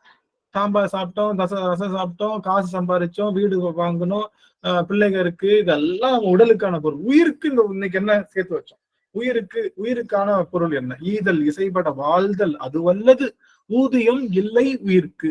உயிருக்கு எது ஊதியம் அப்படின்னா ஈதல் இசைப்பட எல்லாருக்கும் கொடுத்து கொடுத்து சிவந்த கரங்களாக வாழ்வதுதான் உயிர்க்கு நாம் செய்கின்ற ஊதியமாக இருக்கு. அந்த உயிர்க்கு ஊதியத்தை நாம் எல்லாருக்கும் சரியா கொடுத்து, ரொம்ப கொடுக்க வேணாம், ரொம்ப கொடுக்கணும், அள்ளிலாம் கொடுக்க வேணாம், கிள்ளி கூட கொடுக்க வேணாம், சும்மா அப்படி தொட்டு கொடுக்கலாம், நல்ல விஷயத்துங்களை சொல்லலாம். எப்பா திருவாசகம் ஒண்ணு இருக்குப்பா, என்னமோ போனேன் ஆனந்தன்னு ஒருத்தன் பேசுறான், என்னமோ நல்லா இருக்கு, நீயும் வரைய அப்படின்னு கேட்கறது கூட உயிருக்கு ஊதியம் தான், வேற ஒண்ணும் கிடையாது, பெருசாலாம் ஒண்ணு. அப்போ நம்ம எல்லாரும் நல்ல மனதோடு டிராவல் பண்ணுவதுதான் சிறந்த சிவபூசை என்பது சரியா புரிந்து கொள்ளுங்க. நீங்க கேட்டல், சிந்தித்தல், தெளிதல், நிட்டை கூடுதல் என்ற 4 வகை படிகளிலே நிட்டை கூடுதல் என்பது நாம் பெற்ற அந்த கற்ற விஷயத்த, நமக்கு தெரிந்த விஷயத்த நாம பிராக்டிஸ் பண்ணதுல நிக்கணும். என்ன ஒன்னும் புரியலைங்க எனக்கு, நீங்க சொல்றது அவ்வளவா எனக்கு எடுபடலைங்க, ஏதாவது ஒண்ணு எக்ஸாம்பிள் சொல்றீங்களா அப்படின்னு கேட்டா, எக்ஸாம்பிள் என்ன அப்படின்னா, இப்போ ஹரிச்சந்திர புராணத்துல நமக்கு என்ன கிடைக்குது, ஹரிச்சந்திர புராணம் படிக்கிறோம், என்ன கிடைக்குது, உண்மைய பேசணும்னு சொன்னதை நாம என்ன பண்றோம், உண்மைய நம்ம வாழ்க்கையில கடைபிடிக்கணும்னு நினைக்கிறதும், அதை நினைச்சத அப்படியே செய்யறதும் தான் என்னது, நிட்டை கூடுதல். தன்னுடைய வாழ்க்கையில ஏற்கனவே சொல்லியிருக்கேன், காந்திஜி நம்முடைய மோகன்தாஸ் கரம்சந்த் காந்தி இருக்காரு இல்லையா, நம்ம நாட்டினுடைய தேச தந்தை, அவர் தன்னுடைய சுயசரிதை எழுதியிருக்காரு. அவரை மாதிரி பொய் புலிகி யாருமே கிடையாது, தடிக்கோடு தான் பொய் சொல்லுவாராம். நானும் அப்படிதான் சொல்லுவேன். என்னடா எங்க வாத்தியார் என்னடா லேட்டுன்னு கேட்டா, நான் சொல்ற பொய்யில அவர் மயங்கி விழுந்து அதுக்கப்புறம் அவருக்கு ஏதாவது ஒண்ணு ஆகி அன்னைக்கு கிளாஸ் அந்த அவர் போனாதான் ஒண்ணு, அந்த மாதிரி போய் அப்படியே தத்ரூபமா போய் சொல்றதுல அடியேனை போல ஒருவனை நீங்க பார்க்கவே முடியாது, அவ்வளவு அருமையா போய் சொல்லக்கூடியது. அந்த பொய்யை நான் அந்த இடத்துல சொல்ல வேண்டிய அவசியமே இருந்திருக்காது, ஆனா அந்த பொய்யை அடிக்க சொல்லுவோம். ஆனா அது போல காந்திஜி என்ன பண்ணுவாங்க, தடுக்கி விழுந்தா போய் சொல்லுவாங்க. ஆனா ஒரு நாள் எதேச்சியா வாசல்ல உட்கார்ந்து இருக்கிறப்போ ஹரிச்சந்திர புராண நாடகம் தெருக்கூத்து போட்டாங்களாம். என்னதான் நடக்குதுன்னு தெருக்கூத்து உட்காந்து பார்த்தவரு அப்படியே பாக்குறாரு, ஒரு பொய் சொல்லியிருந்தா வாழ்க்கையில எல்லாத்தையும் சாதிச்சிருக்கலாம், ஒரு பொய் சொல்லாதனால ராஜ்யத்தை இழந்து, தன் மனைவியை இழந்து, தன்னுடைய குழந்தை இழந்து, அவன் சுடுகாட்டுல ஒரு வெட்டியான வேலை பார்த்து அவன் தன்னுடைய மனைவியோட தலையை வெட்டி அதுக்கப்புறம் நல்லது சொன்னான், எப்படியெல்லாம் வாழ்ந்திருக்காங்க, இப்படியெல்லாம் செஞ்சா இறைவனோட அருள் கிடைக்குமான்ற ஆழமான எண்ணம் அவருக்குள்ள அன்னைக்கு போன உடனே அன்னைக்கே அவர் என்ன பண்ணாரு, ஹரிச்சந்திர புராணத்தை கேட்டார், ஹரிச்சந்திர புராணத்தை சிந்தித்தார், ஹரிச்சந்திர புராணத்தை தெளிந்தார், ஹரிச்சந்திர புராணத்தோடு நெட்டை கூடினார். நெட்டை கூட அர்த்தம் அன்னையில இருந்து சாகுற வரைக்கும் ஒரு நாளும் போய் சொன்னது, தப்பு வந்தாலும் என்ன வேணாலும் நடந்துட்டு போகுது, கேட்டாங்க உண்மையை மட்டும்தான் பேசுவாராம். அந்த இடத்துல மறைக்க வேண்டிய சூழல் ஏற்பட்டாலும் நம்ம சொல்ற மாதிரி பொய்மையும் வாய்மை எடுத்து அதெல்லாம் கிடையவே கிடையாது, என்னன்னாலும் உண்மைதான் அப்படின்ற உண்மையை வாழ்நாளிலே நிட்டை கூடினார். எது கூட, ஹரிச்சந்திர புராணத்தோடு நிட்டை, அதுக்கு பேர் தான் நிட்டை கூடுதல். நிட்டை கூடுதல் என்னன்னு புரிஞ்சிருச்சா? இப்போ நிட்டை கூடுதல் என்னது, கேட்டல், சிந்தித்தல், தெளிதல், நிட்டை கூடுதல். நிட்டை கூடுதல் என்னது, அந்த பொருளாகவே மாறி நிற்கிறது, அந்த பொருளாகவே மாறி நிற்கிறது. நலாயினுடைய புராணம், நலாயினுடைய புராணம் அவன் என்ன பண்ணான், சூரியனை நில்லுன்னு நிக்க வச்சான். அம்மா அது கேட்டிருந்தாங்க பிரேமாமா, அதனால வேகமா ஒரு 3 நிமிடங்கள் ஆமா 3 நிமிடங்கள்ல அந்த நலாயினி புராணத்தை முடிக்கலாம். 3 நிமிடங்கள்ல நலாயினி என்ற கற்புக்கரசி மிக பல தவங்களாக செஞ்சு பூலோகத்துல பிறக்கிறான். தவசிகளுடைய தவம் பெரிதா, கற்புக்கரசிகளுடைய கற்பு பெரிதா அப்படின்னு ஒரு பெரிய சர்ச்சை ஏற்படுது. நலாயினி அப்படின்ற பெண்ணுடைய கற்புக்கு ஈடாக எந்த தவசியினுடைய தவமும் நிற்க முடியாதுன்னு சொல்றாங்க. உடனே மகா தவசி ஒருத்தர் எழுந்திருக்கிறாரு, அவருடைய என்னுடைய தவம் தான் பெருசு, நான் அவளை போய் நிரூபிக்கிறேன் அப்படின்னு சொல்றாரு. சரி போப்பாடுறார். நலாயினி இருக்கா, அவர் கீழே சின்ன குழந்தையா வளர்ந்து வர்றான். அதுக்கப்புறம் நலாயினிய மனம் செய்வதற்காக அவர் வர்றாரு. அவர் வரும்போது எப்படி வர்றாரு அப்படின்னா, அந்த அப்படியே அந்த அந்த புண்ணு அந்த இதெல்லாம் வடிவம் இல்லையா, சீல் வடிவம் இல்லையா, தொழுநோயாளியாக. அப்ப தொழுநோயாளியாக அவரு தன்னை காமிச்சுக்கிறதுக்காக வர்றாரு. அந்த பொண்ணுக்கு அவங்கள எனக்கு அந்த அவ்வளவு புராணம் டக்கு ஞாபகம் இல்லை, கரு மட்டும் நான் சொல்றேன்.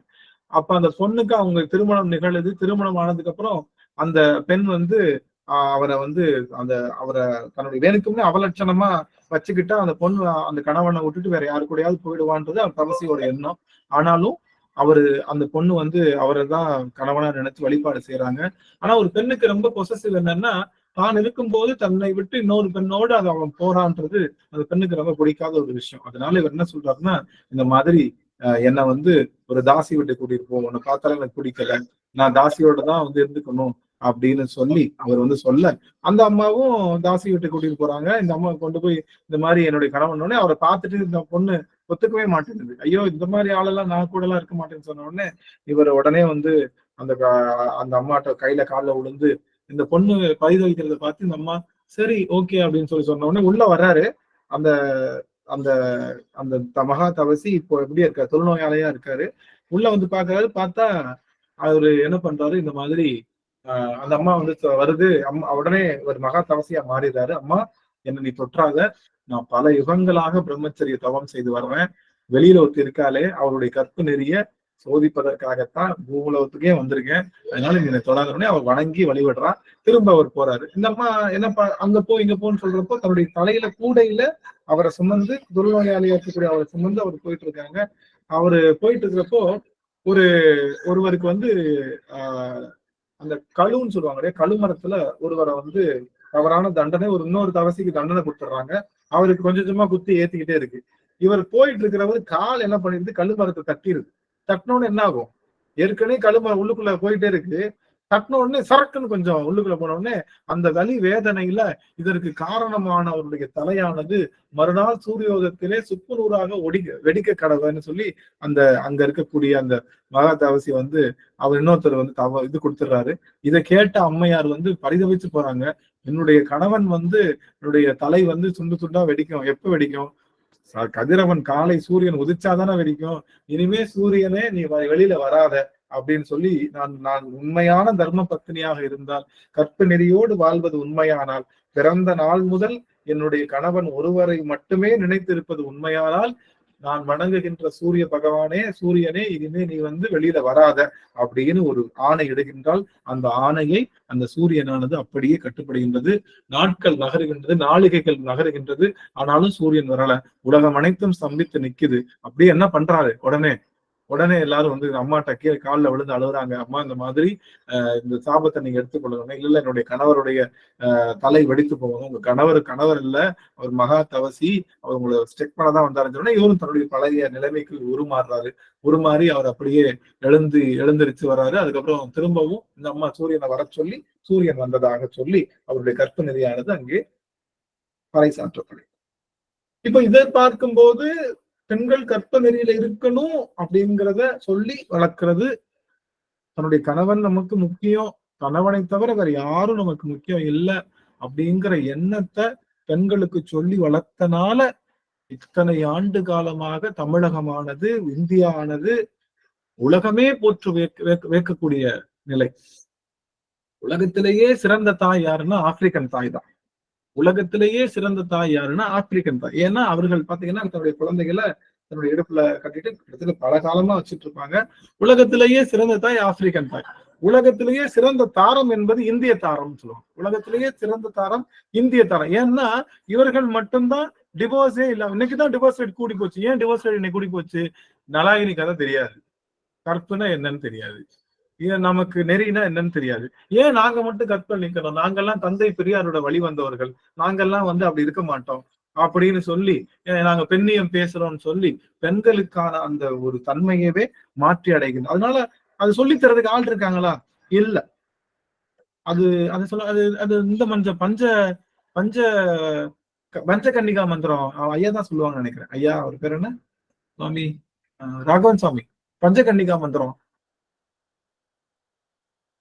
தாரா, சீதா, மண்டோதரி, அது என்ன சாமி ஐயா இருக்காங்களா ராகவன் சாமி?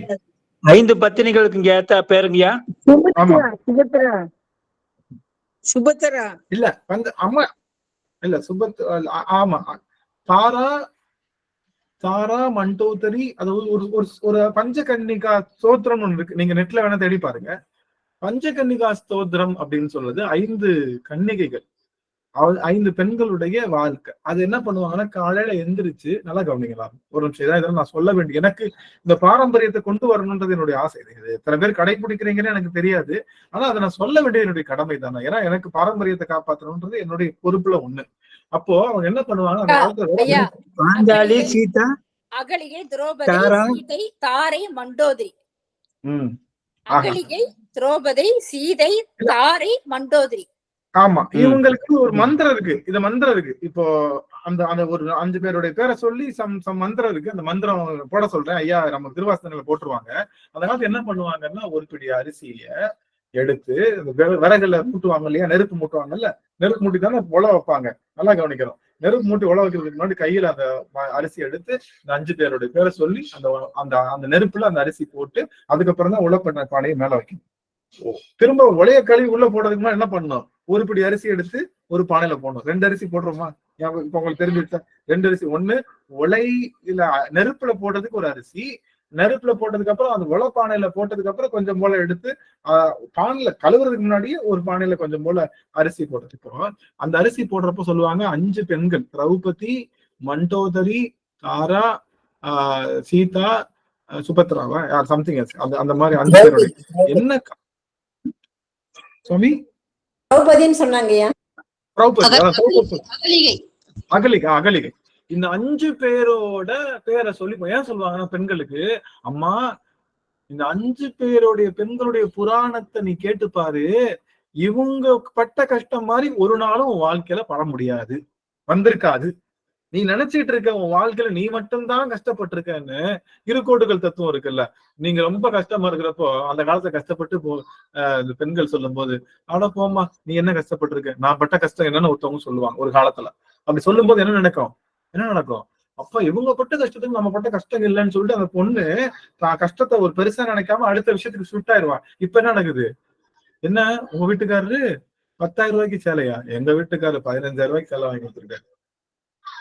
உங்க வீட்டுக்காரர் என்னது வைரத்துல மூக்குத்தி தானா, எங்க வீட்டுக்காரர் வைரத்துல ஒரு நெக்லஸ். இப்படி சொல்லி பஞ்சாயத்து தான் பெருசாகுதே தவிர, நமக்கு அந்த காலத்துல இந்த 5 பெண்கள் பட்ட வேதனைய உலகத்துல அவங்க எல்லாருமே பவித்திரமானவர்கள்.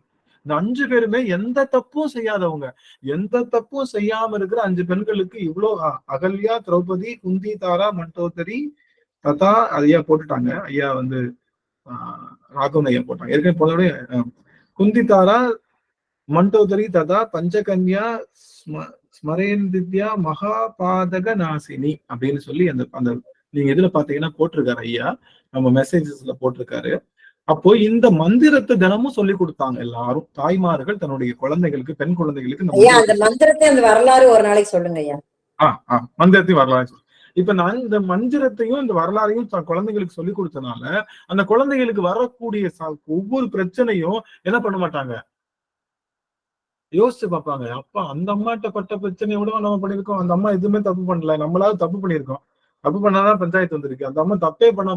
அதனால என்ன ஆகுதுன்னா ஒரு திண்மை பெறுது. பெண்கள் ஒரு திண்மையாக எந்த ஒரு சூழல்லையும் ஒடிஞ்சு போகாம நிமிர்ந்து வருகின்ற அந்த பெண்கள் அவங்களுக்கு எக்ஸ்போசர் கம்மி அந்த காலத்துல.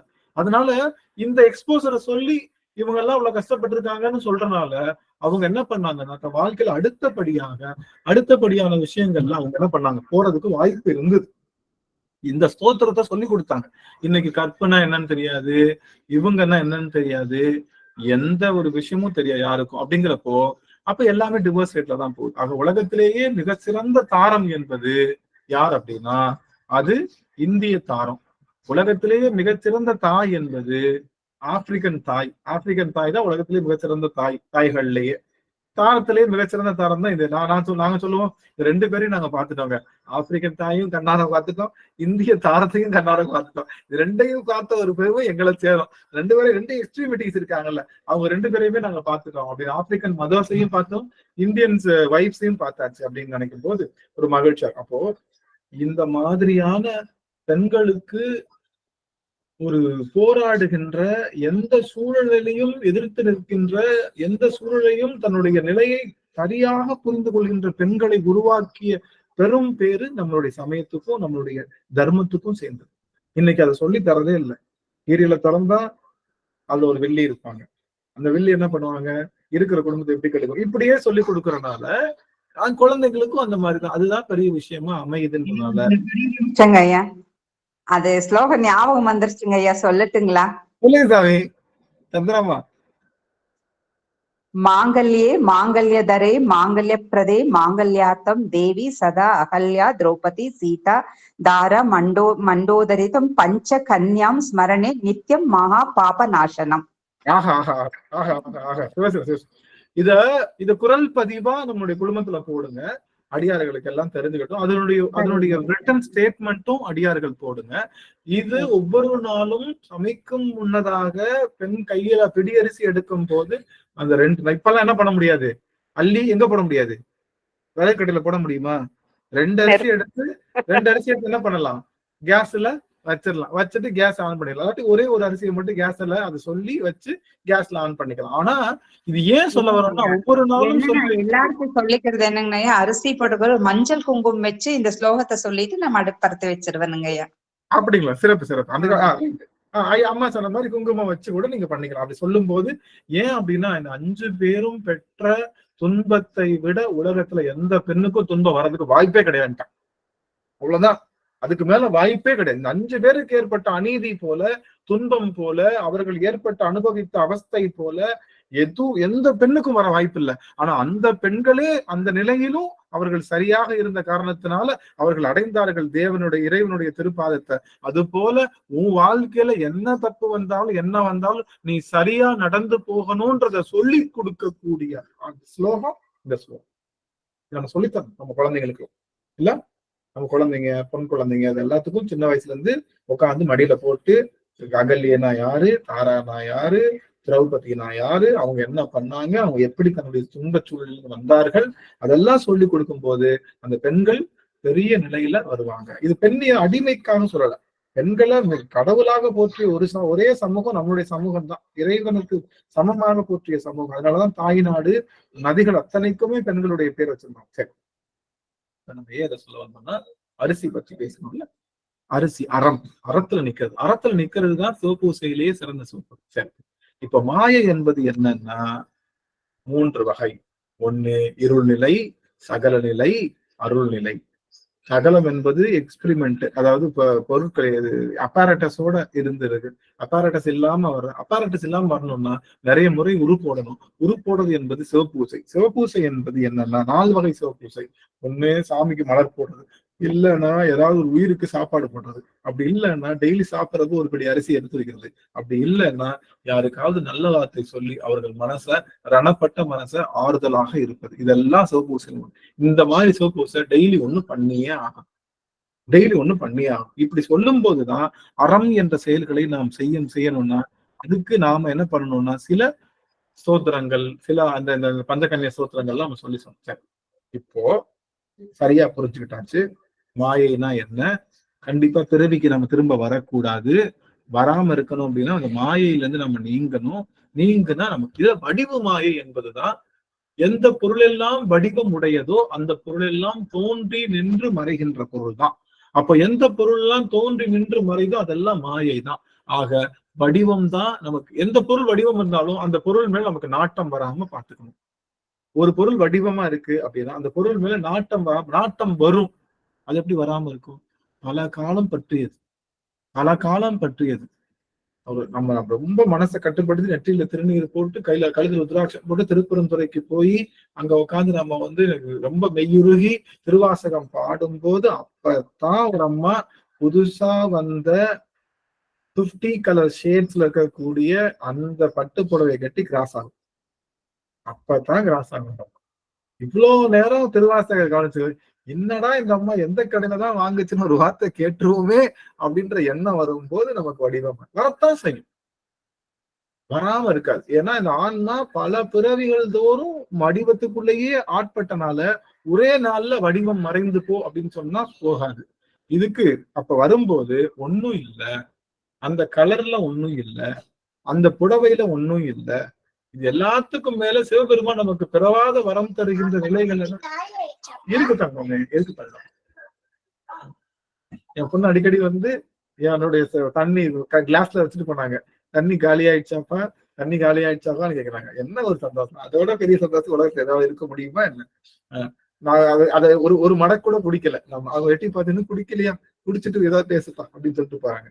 சரி, அப்போ நம்ம இந்த மாயை என்ற இந்த வடிவ மாயிலிருந்து நீக்கணும். அதுல அத்தி உரித்து அது போர்த்தருளும் பெருந்துரையா. உலகத்திலேயே ரொம்ப நச்சுத்தன்மையாக உடையது எந்த தோல் அப்படின்னா அது யானையினுடைய தோல் தான் நச்சுத்தன்மை வாய்ந்தது.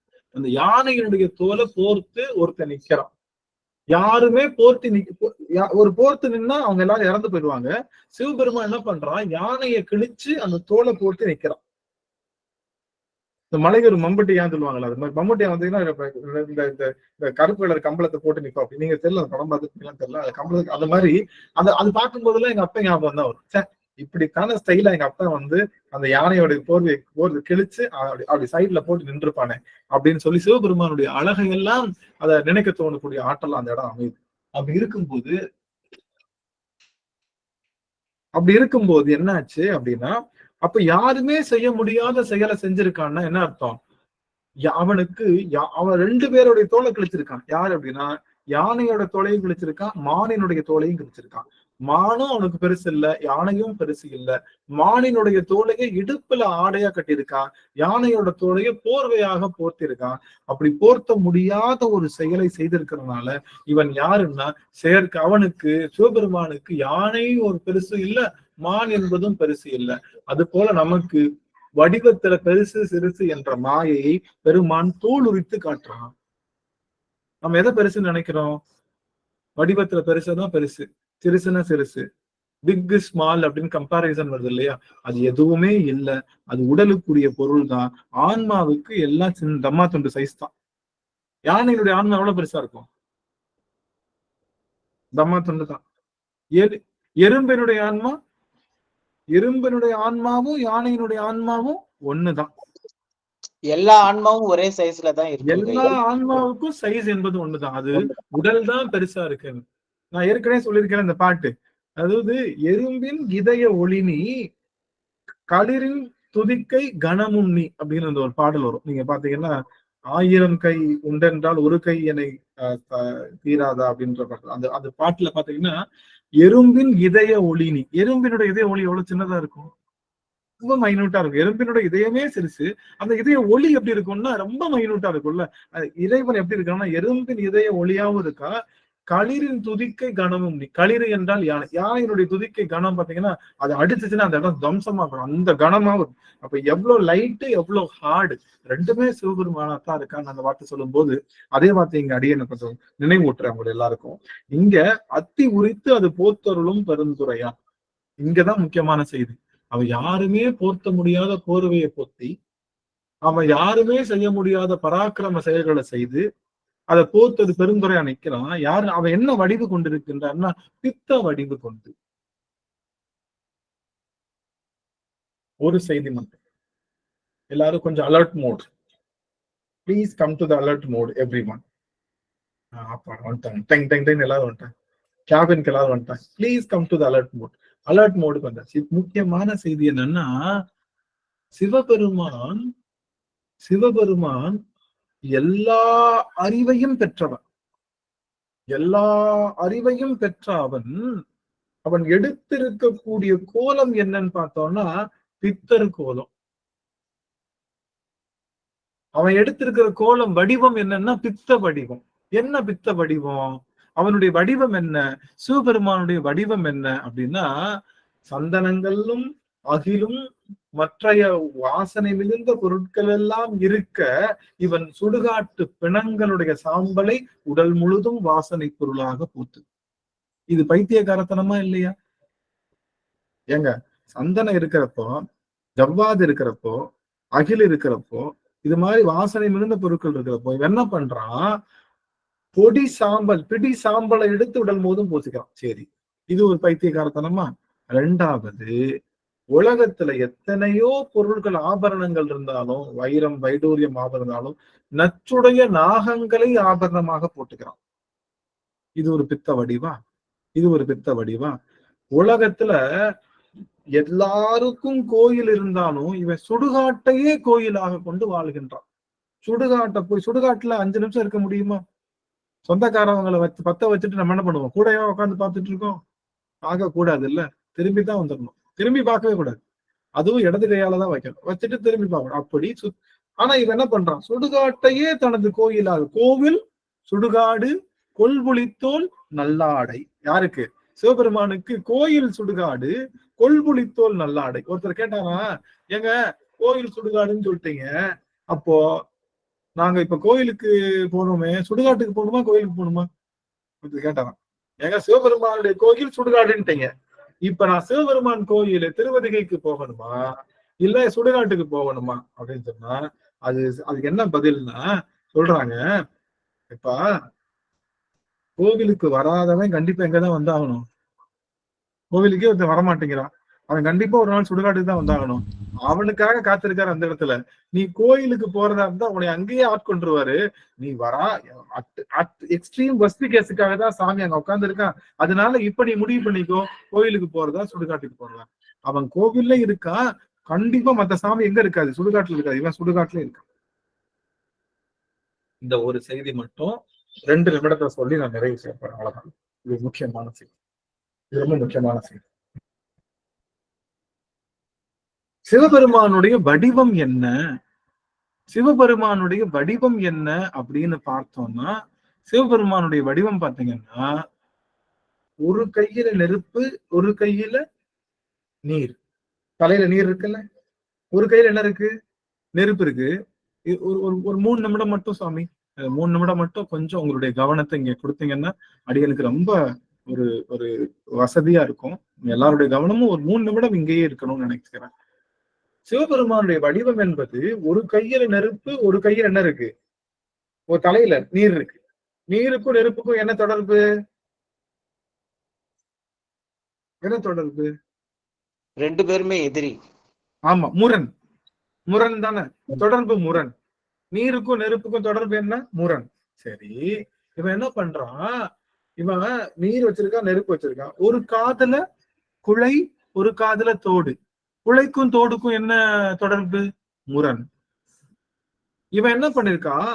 ஒரு காலை ஊன்றி மறு காலை ஆடுறான். ஊன்றின காலம் நிலைத்த பொருள், தூக்குன காலம் ஆடுறது. ஒரு காலம் ஊண்டியும் 2 காலையும் தூக்கியும் ஆடல, 2 காலையும் ஊன்றவும் இல்ல. ஒரு கால் நிலைச்சிருக்கு, ஒரு கால் என்ன இருக்கு? ஆடுது. அப்போ அப்ப அதுவும் என்னது? நிலையாற்றல், இயக்காற்றல். 2க்கும் முரண். 2க்கும் முரண். ஒரு கை அபயகஸ்தமா இருக்கு, ஒரு கை வீசிய கரமா இருக்கு, அதுவும் முரண். ஒரு பாதி ஆணா இருக்கு, ஒரு பாதி பெண்ணா இருக்கு, அதுவும் முரண். தலையில இப்போ நிலா இருக்கு, நிலாக்கு பக்கத்துல என்ன இருக்கு? பாம்பு. பாம்பு. பாம்பு. பாம்புக்கு நிலாவுக்கு என்ன தொடர்பு? பாம்புக்கும் முரண் தான், முரண். ஆக அவங்கிட்ட இருக்கிறது எல்லாமே ஒன்றுக்கொன்று முரணானது. நல்லா கவனிக்கணும், ரொம்ப முக்கியமான செய்தி. என்ன சொல்ல வரான்? ஒன்றுக்கொன்று முரண். இதுக்கு இது ஆப்போசிட்டா தான் இருக்கும். இதுக்கு இது ஆப்போசிட், இதுக்கு இது ஆப்போசிட், இதுக்கு இது ஆப்போசிட், கைக்கு கால் ஆப்போசிட், எல்லாமே ஆப்போசிட். அவன் சொல்றான், உன்னுடைய உலகமும் அப்படிதான் இருக்கும். இருளும் பகலும், நல்லதும் கெட்டதும் தான் கலந்திருக்கும். ஆனாலும் பேலன்ஸ் பண்ணி நிக்கிறான் சாமி. எப்படி? ஒரு காலை ஊன்றி மறு காலை தூக்கி நிக்கிறா. இந்த உலகமானதும் உனக்கு அப்படித்தான் இருக்கும். ஒன்றுக்கொன்று முரணானதுதான் வரும். ஒன்றுக்கொண்டு முரணானதுதான் இருக்கும். எல்லாமே நல்லதாவும் அமைஞ்சிடாது, எல்லாதாவும் தீமையும் அமைஞ்சிடாது. ஆனா எது நடந்தாலும் தன்னுடைய தன்னுடைய தன்னுடைய ஆடுகின்ற திருக்கூத்தை விடாம அதுல பேலன்ஸா நின்று ஆடுறதுனால பெருமானுக்கு என்ன பேரு? பேலன்ஸுக்கு தமிழ் என்ன சாமி அர்த்தம்? பேலன்ஸுக்கு தமிழ் என்ன அர்த்தம்?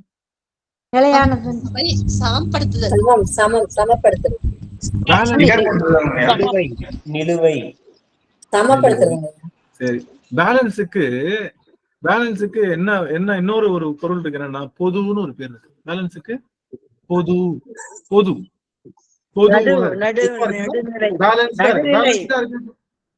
பேலன்ஸ்டா இருக்கிறதுக்கு பேரு பொதுவா இருக்கிறது, நடுநிலைமையாக நிற்றல். பேலன்ஸ்னா நடுநிலைமை தானே, பேலன்ஸ் நடுநிலைமை தானே, சமமாக. பேலன்ஸ் என்பது நடுநிலைமை தான். நடுநிலைமைக்கு இன்னொரு பேர் என்னது? பொதுன்னு அர்த்தம். எல்லாருக்கும் பொதுவா சொல்லுங்கன்னு அர்த்தம், எல்லாத்துக்கும் நடுநிலைமையா செய்யுங்க. அப்ப சிவபெருமானுக்கு பேர் என்னன்னா பொது. இந்த பொதுன்ற பேர் எதை சொல்லுகிறது என்றால், எத்தனை முரண் வந்தாலும் நாம் அதை சரியாக ஊன்றி அதை பொதுநிலையாக நடுநிலையாக நாம் வாழ்வில நிகழ்த்த வேண்டும் என்ற பெரும் கூத்தை பெருமான் செய்வான். வடிவத்திலேயே என்ன நீங்குது? சிவபெருமான் வடிவத்திலேயே வடிவமாயை நீங்குது. அவன் ஆடுகின்ற பொருள் எல்லாம் என்ன, கழுத்துல போட்டிருக்க பொருள் கபால மாலை. அவன் ஓடிட்டு இருக்கிற அந்த இடம் சுடுகாடு, அவன் ஆடிக்கிட்டு இருக்கிற இடம் பேய்கள், அவன் வச்சிருக்கிற போட்டு மாலை நாகம், அவன் உடம்புல இருக்கிறது திருநீர், அதாவது சுடுகாட்டு சாம்பல். அவன் ஒரு பாதி பெண்ணு, ஒரு பாதி ஆணு. அவன் தூக்கிய கரம், வீசிய கரம், நெருப்பு, நீர், அவன் தலையில இருக்கக்கூடிய திரை நிலா, அவன் இந்த பக்கம் இருக்கக்கூடிய நாகம், இது எல்லாம் நமக்கு எடுத்து சொல்லுவது வடிவு என்ற மாயை நீங்குது.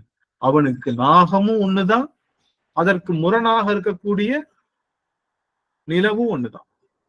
அவனுக்கு நீரும் ஒண்ணுதான், அதற்கு முரணாக இருக்கக்கூடிய நெருப்பும் ஒண்ணுதான். அவனுக்கு ஆணும் ஒண்ணுதான், அதுக்கு முரணாக இருக்கக்கூடிய பெண்ணும் ஒண்ணுதான். அவனுக்கு நிற்கக்கூடிய நிலையும் ஒண்ணுதான், ஆடுகின்ற நிலையும் ஒண்ணுதான். அவன் நிலைத்து நின்றாலும் ஒண்ணுதான், அவனுக்கு சந்தனமும் ஒண்ணுதான், அவனுக்கு என்னது சாம்பலும் ஒண்ணுதான். அதனாலதான் தூய அது என்னது பசுஞ்சாந்தும் பைங்கிளியும் தொக்க வலையும், அது அந்த பாட்டு கரெக்டா சொல்லுங்க, எனக்கு டக்குன்னு வரல. சென்றுதாய் கோத்தும்பி தொன்மை கோலமே கொன்று பசுஞ்சாந்தும் பைங்கிளியும் தொக்க வலையும், கரெக்டா யாராவது சொல்லுங்க, ஞாபகம் இருக்கா?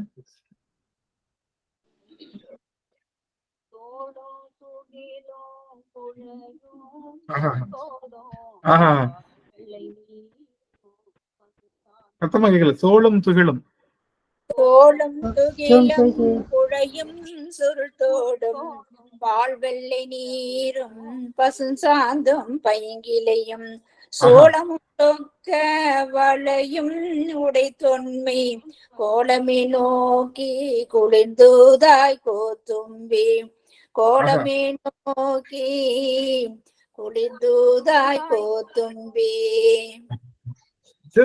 பதிலாமா நீங்க பாடுறது கேட்காதனால அடியன் பாடிட்ட பதிலாமா.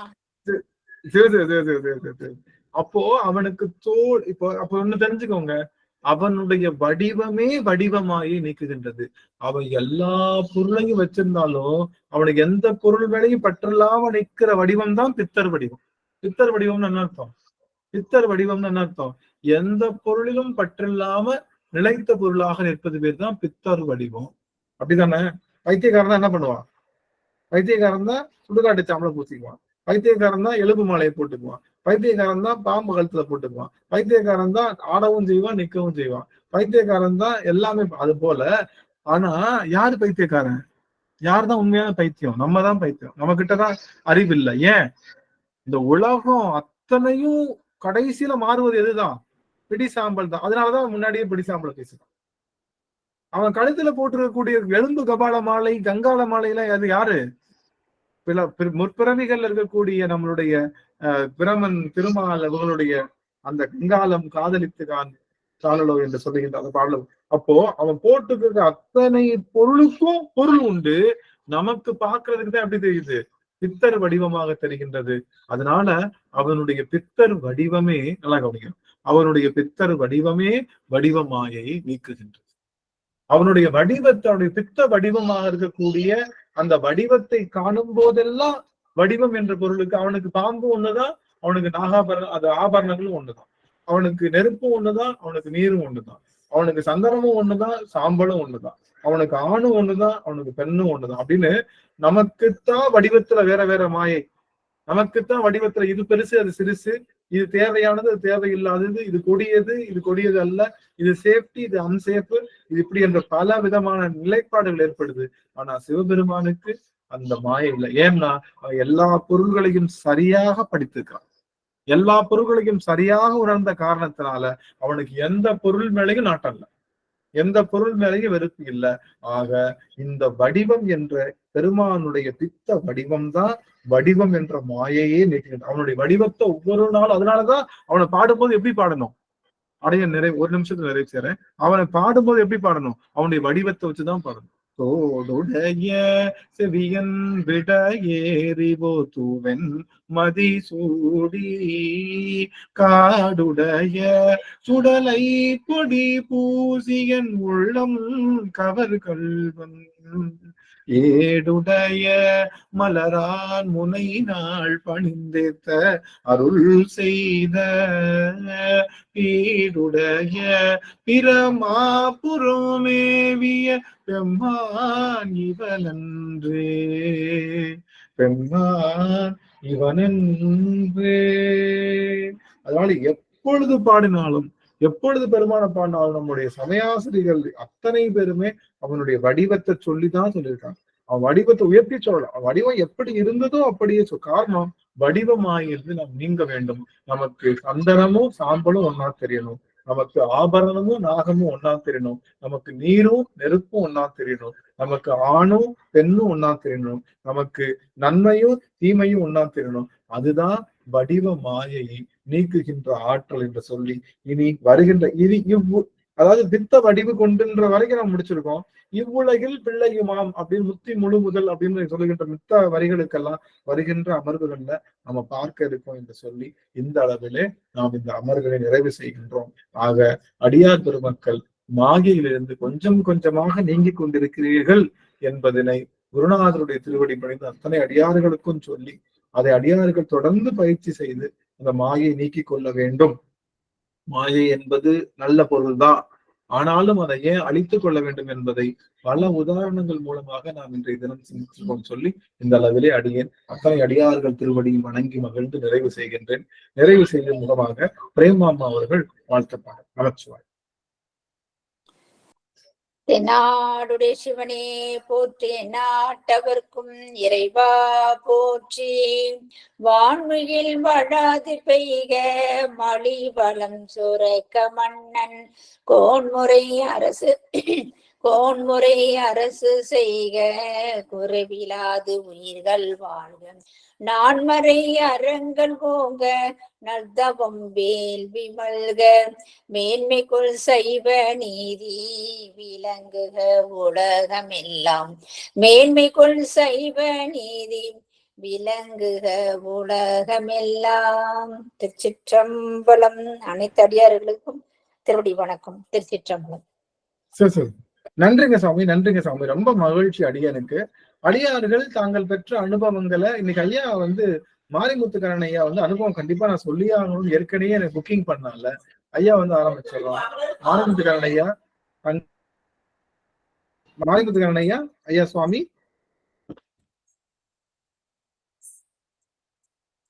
சத்யநாராயண ஐயா வந்துட்டையா. இந்த அதாவது மாயை இந்த சிவத்தை பிடித்தலாம் சொல்றீங்க, நல்லா சொன்னீங்க. இந்த சிவத்தை பிடித்தல் ஒன்றும் இல்லை. நம்ம நம்ம கடமையை செய்து எங்கும் சிவம் எதிலும் சிவம், எத்தியோப்பியிலும் சிவன் தான், ஓய்விலும் சிவன் தான். அதை ரொம்ப அழகா சொன்னீங்க. மாயை என்பது இந்த சிவ மாயை, அதாவது இந்த பக்தியிலையும் ஒரு மாயை. நீ இத்தனை பாட்டு தெரியும், உனக்கு அத்தனை தெரியுமா, அப்படி அந்த மாயையில தான் நீங்கி எங்கேயுமே சுவைத்து காண, அதாவது தாய்மன பார்க்கணும் எங்கிலும் நீக்கம் நினைக்கின்ற பரிபூரண ஆனந்தமேனார். அதை ரொம்ப அழகா சொன்னீங்க. அது ரொம்ப ஒரு நல்ல ஒரு விஷயம் ஐயா. நன்றி ஐயா. சுவாமி நன்றிங்க ஐயா. சத்யநாராயண ஐயா, தங்கள் திருவடியை போற்றுகின்றேன். இன்னொரு அடியார்களுக்கு வாய்ப்பு. இன்றைய தினம் தாங்கள் பெற்ற அனுபவங்களை சொல்லலாம். சுவாமி, அடியார்கள் ஏதேனும் அனுபவங்கள் இருந்தால் பகிரலாம்.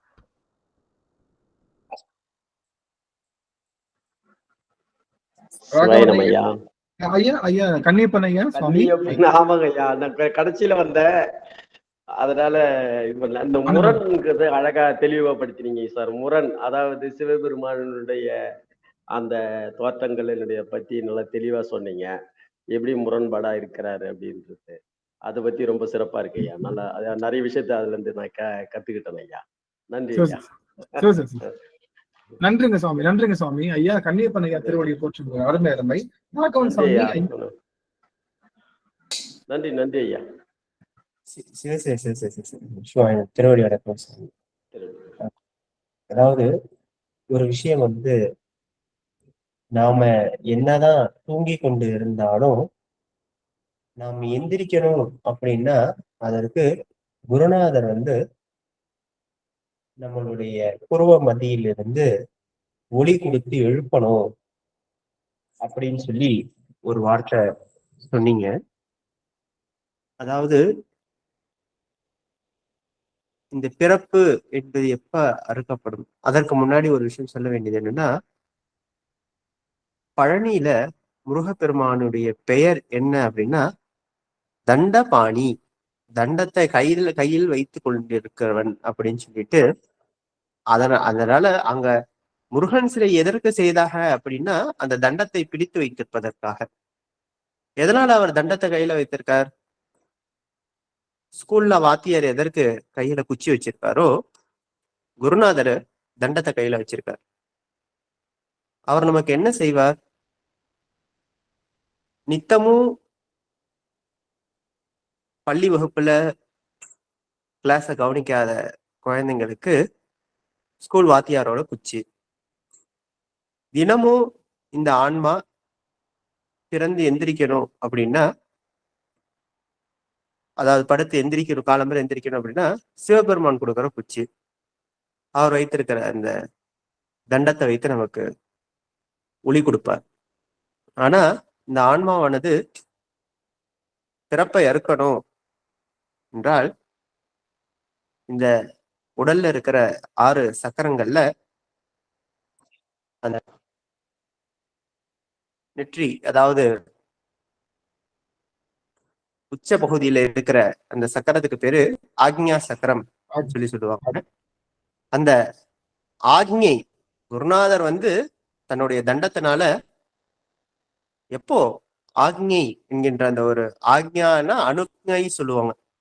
அதாவது சம்மதம் அப்படின்னு சொல்லி கொடுக்கக்கூடியதான் அணுக்கை அப்படின்னு சொல்றது, அதான் ஆக்ஞைன்னு சொல்றாங்க. குருநாதர் எப்பொழுது வந்து அந்த தன்னுடைய சீடனுக்கு, தன்னுடைய அடியவனுக்கு அணுக்கை கொடுக்கிறாரோ அப்பொழுது இந்த பிறவி என்பது அறுக்கப்படும் என்பது ஒரு விஷயம். அதற்கப்புறம் அத்தி உரித்தது.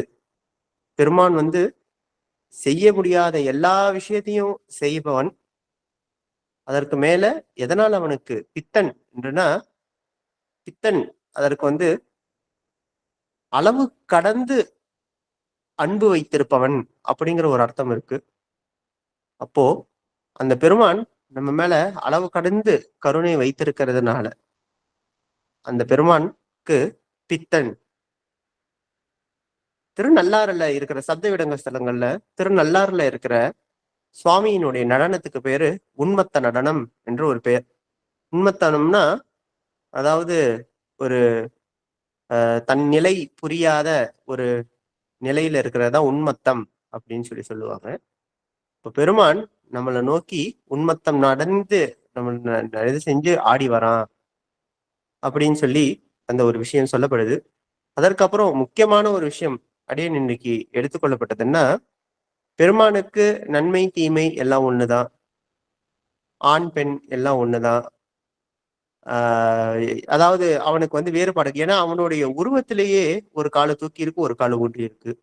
ஒரு கையில இப்படி நெருப்ப வச்சிருக்கான், இந்த பக்கத்துல நெருப்ப வச்சிருக்கான், இந்த பக்கம் நீரை வச்சிருக்கான், இந்த பக்கம் பாம்பை வச்சிருக்கான், இந்த பக்கம் நிலாவை வைத்திருக்கிறான், அப்படின்னு திரையை வைத்திருக்கிறான் அப்படின்னு சொல்லிட்டு ஒவ்வொரு இது பண்றப்போ இப்பொழுதுதான் இந்த நம்ம பொற்சின்னத்துல வந்து இன்பமும் துன்பமும் ஆயினா இருக்கு, இருளும் ஒளிச்சமும் ஆயினா இருக்கு, பாதியுமாய் முற்றும் ஆயினா இருக்கு அப்படின்னு சொல்லி அந்த பாடலுக்குள்ள அர்த்தம் வந்து அடியனுக்கு என்று இதையும் அதையும் கொஞ்சம் லிங்க் பண்ண மாதிரி அடியனுக்கு ஒரு விதமான ஒரு உணர்வுகள், ஒரு அனுபவங்கள் கொடுத்துருங்க சுவாமி.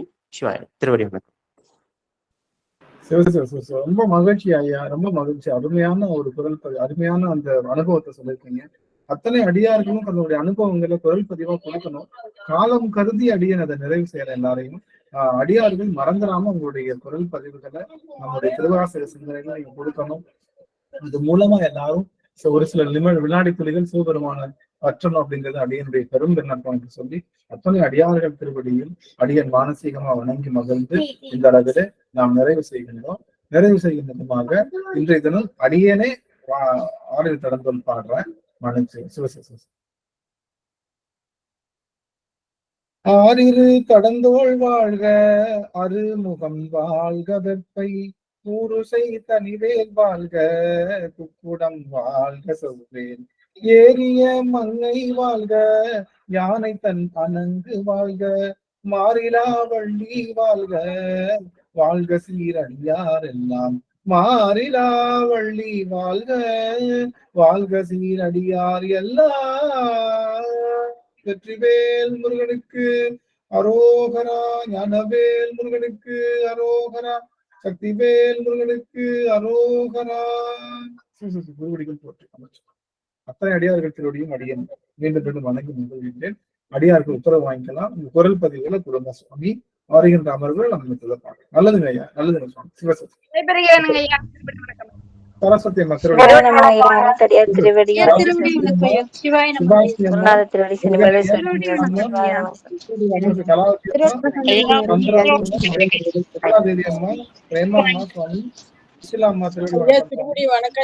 ஜெயந்தி அம்மா திருவடி வணங்குகிறேன் சுவாமி. புவனேஸ்வரி அம்மா, ஐயா திருவடி வணக்கம் ஐயா. பொன்முடி அம்மா திருவடி வணங்குகிறேன். சாந்தாமணி அம்மா திருவடி வணங்குகிறேன் சுவாமி. அனிமொழி அம்மா திருவடி வணங்குகிறேன். சிவாயம்மா திருவடி வணக்கம் ஐயா. அடியன் உத்தரவு வாங்கிக்கிறேன் ஐயா. திருவடி வணக்கம் ஐயா. ஐயா கொஞ்சம் அடியானை மன்னித்தருள வேண்டும். இன்னைக்கு வந்து வகுப்புல கலந்துக்கிறதுக்கு அடியானுடைய தவக்குறைவு காரணமா இப்பதான் ஐயா வந்தேன். நானு ஒரு டெத்துக்கு போயிட்டு வந்து அவசரமா வந்தா மணி ஆகி போச்சுங்க ஐயா. கடைசி நேரத்துல நீங்க அந்த முரண்பாடை பத்தி சொல்லும் போதுதான் ஐயா வந்தான். அது வரைக்கும் கொஞ்சம் கேட்டேங்க ஐயா. ரொம்ப சிறப்பா இருந்தது. திருவடி வணக்கங்க ஐயா. அடியானே பொறுத்தரலாம். நான் யூடியூப்ல பார்த்து தெரிஞ்சுக்கிறேங்க ஐயா. சிவாய நம்ம திருச்சிற்றம்பலம். சிவாய நம்ம திருவடி வணக்கம் ஐயா. அனைத்தடியார் திருவடி படிக்கிறேன். திருச்சிற்றம்பலம். சிவாய நம்ம. நன்றி நன்றி. உத்தரவு வாங்க, அடியார் உத்தரவு வாங்க.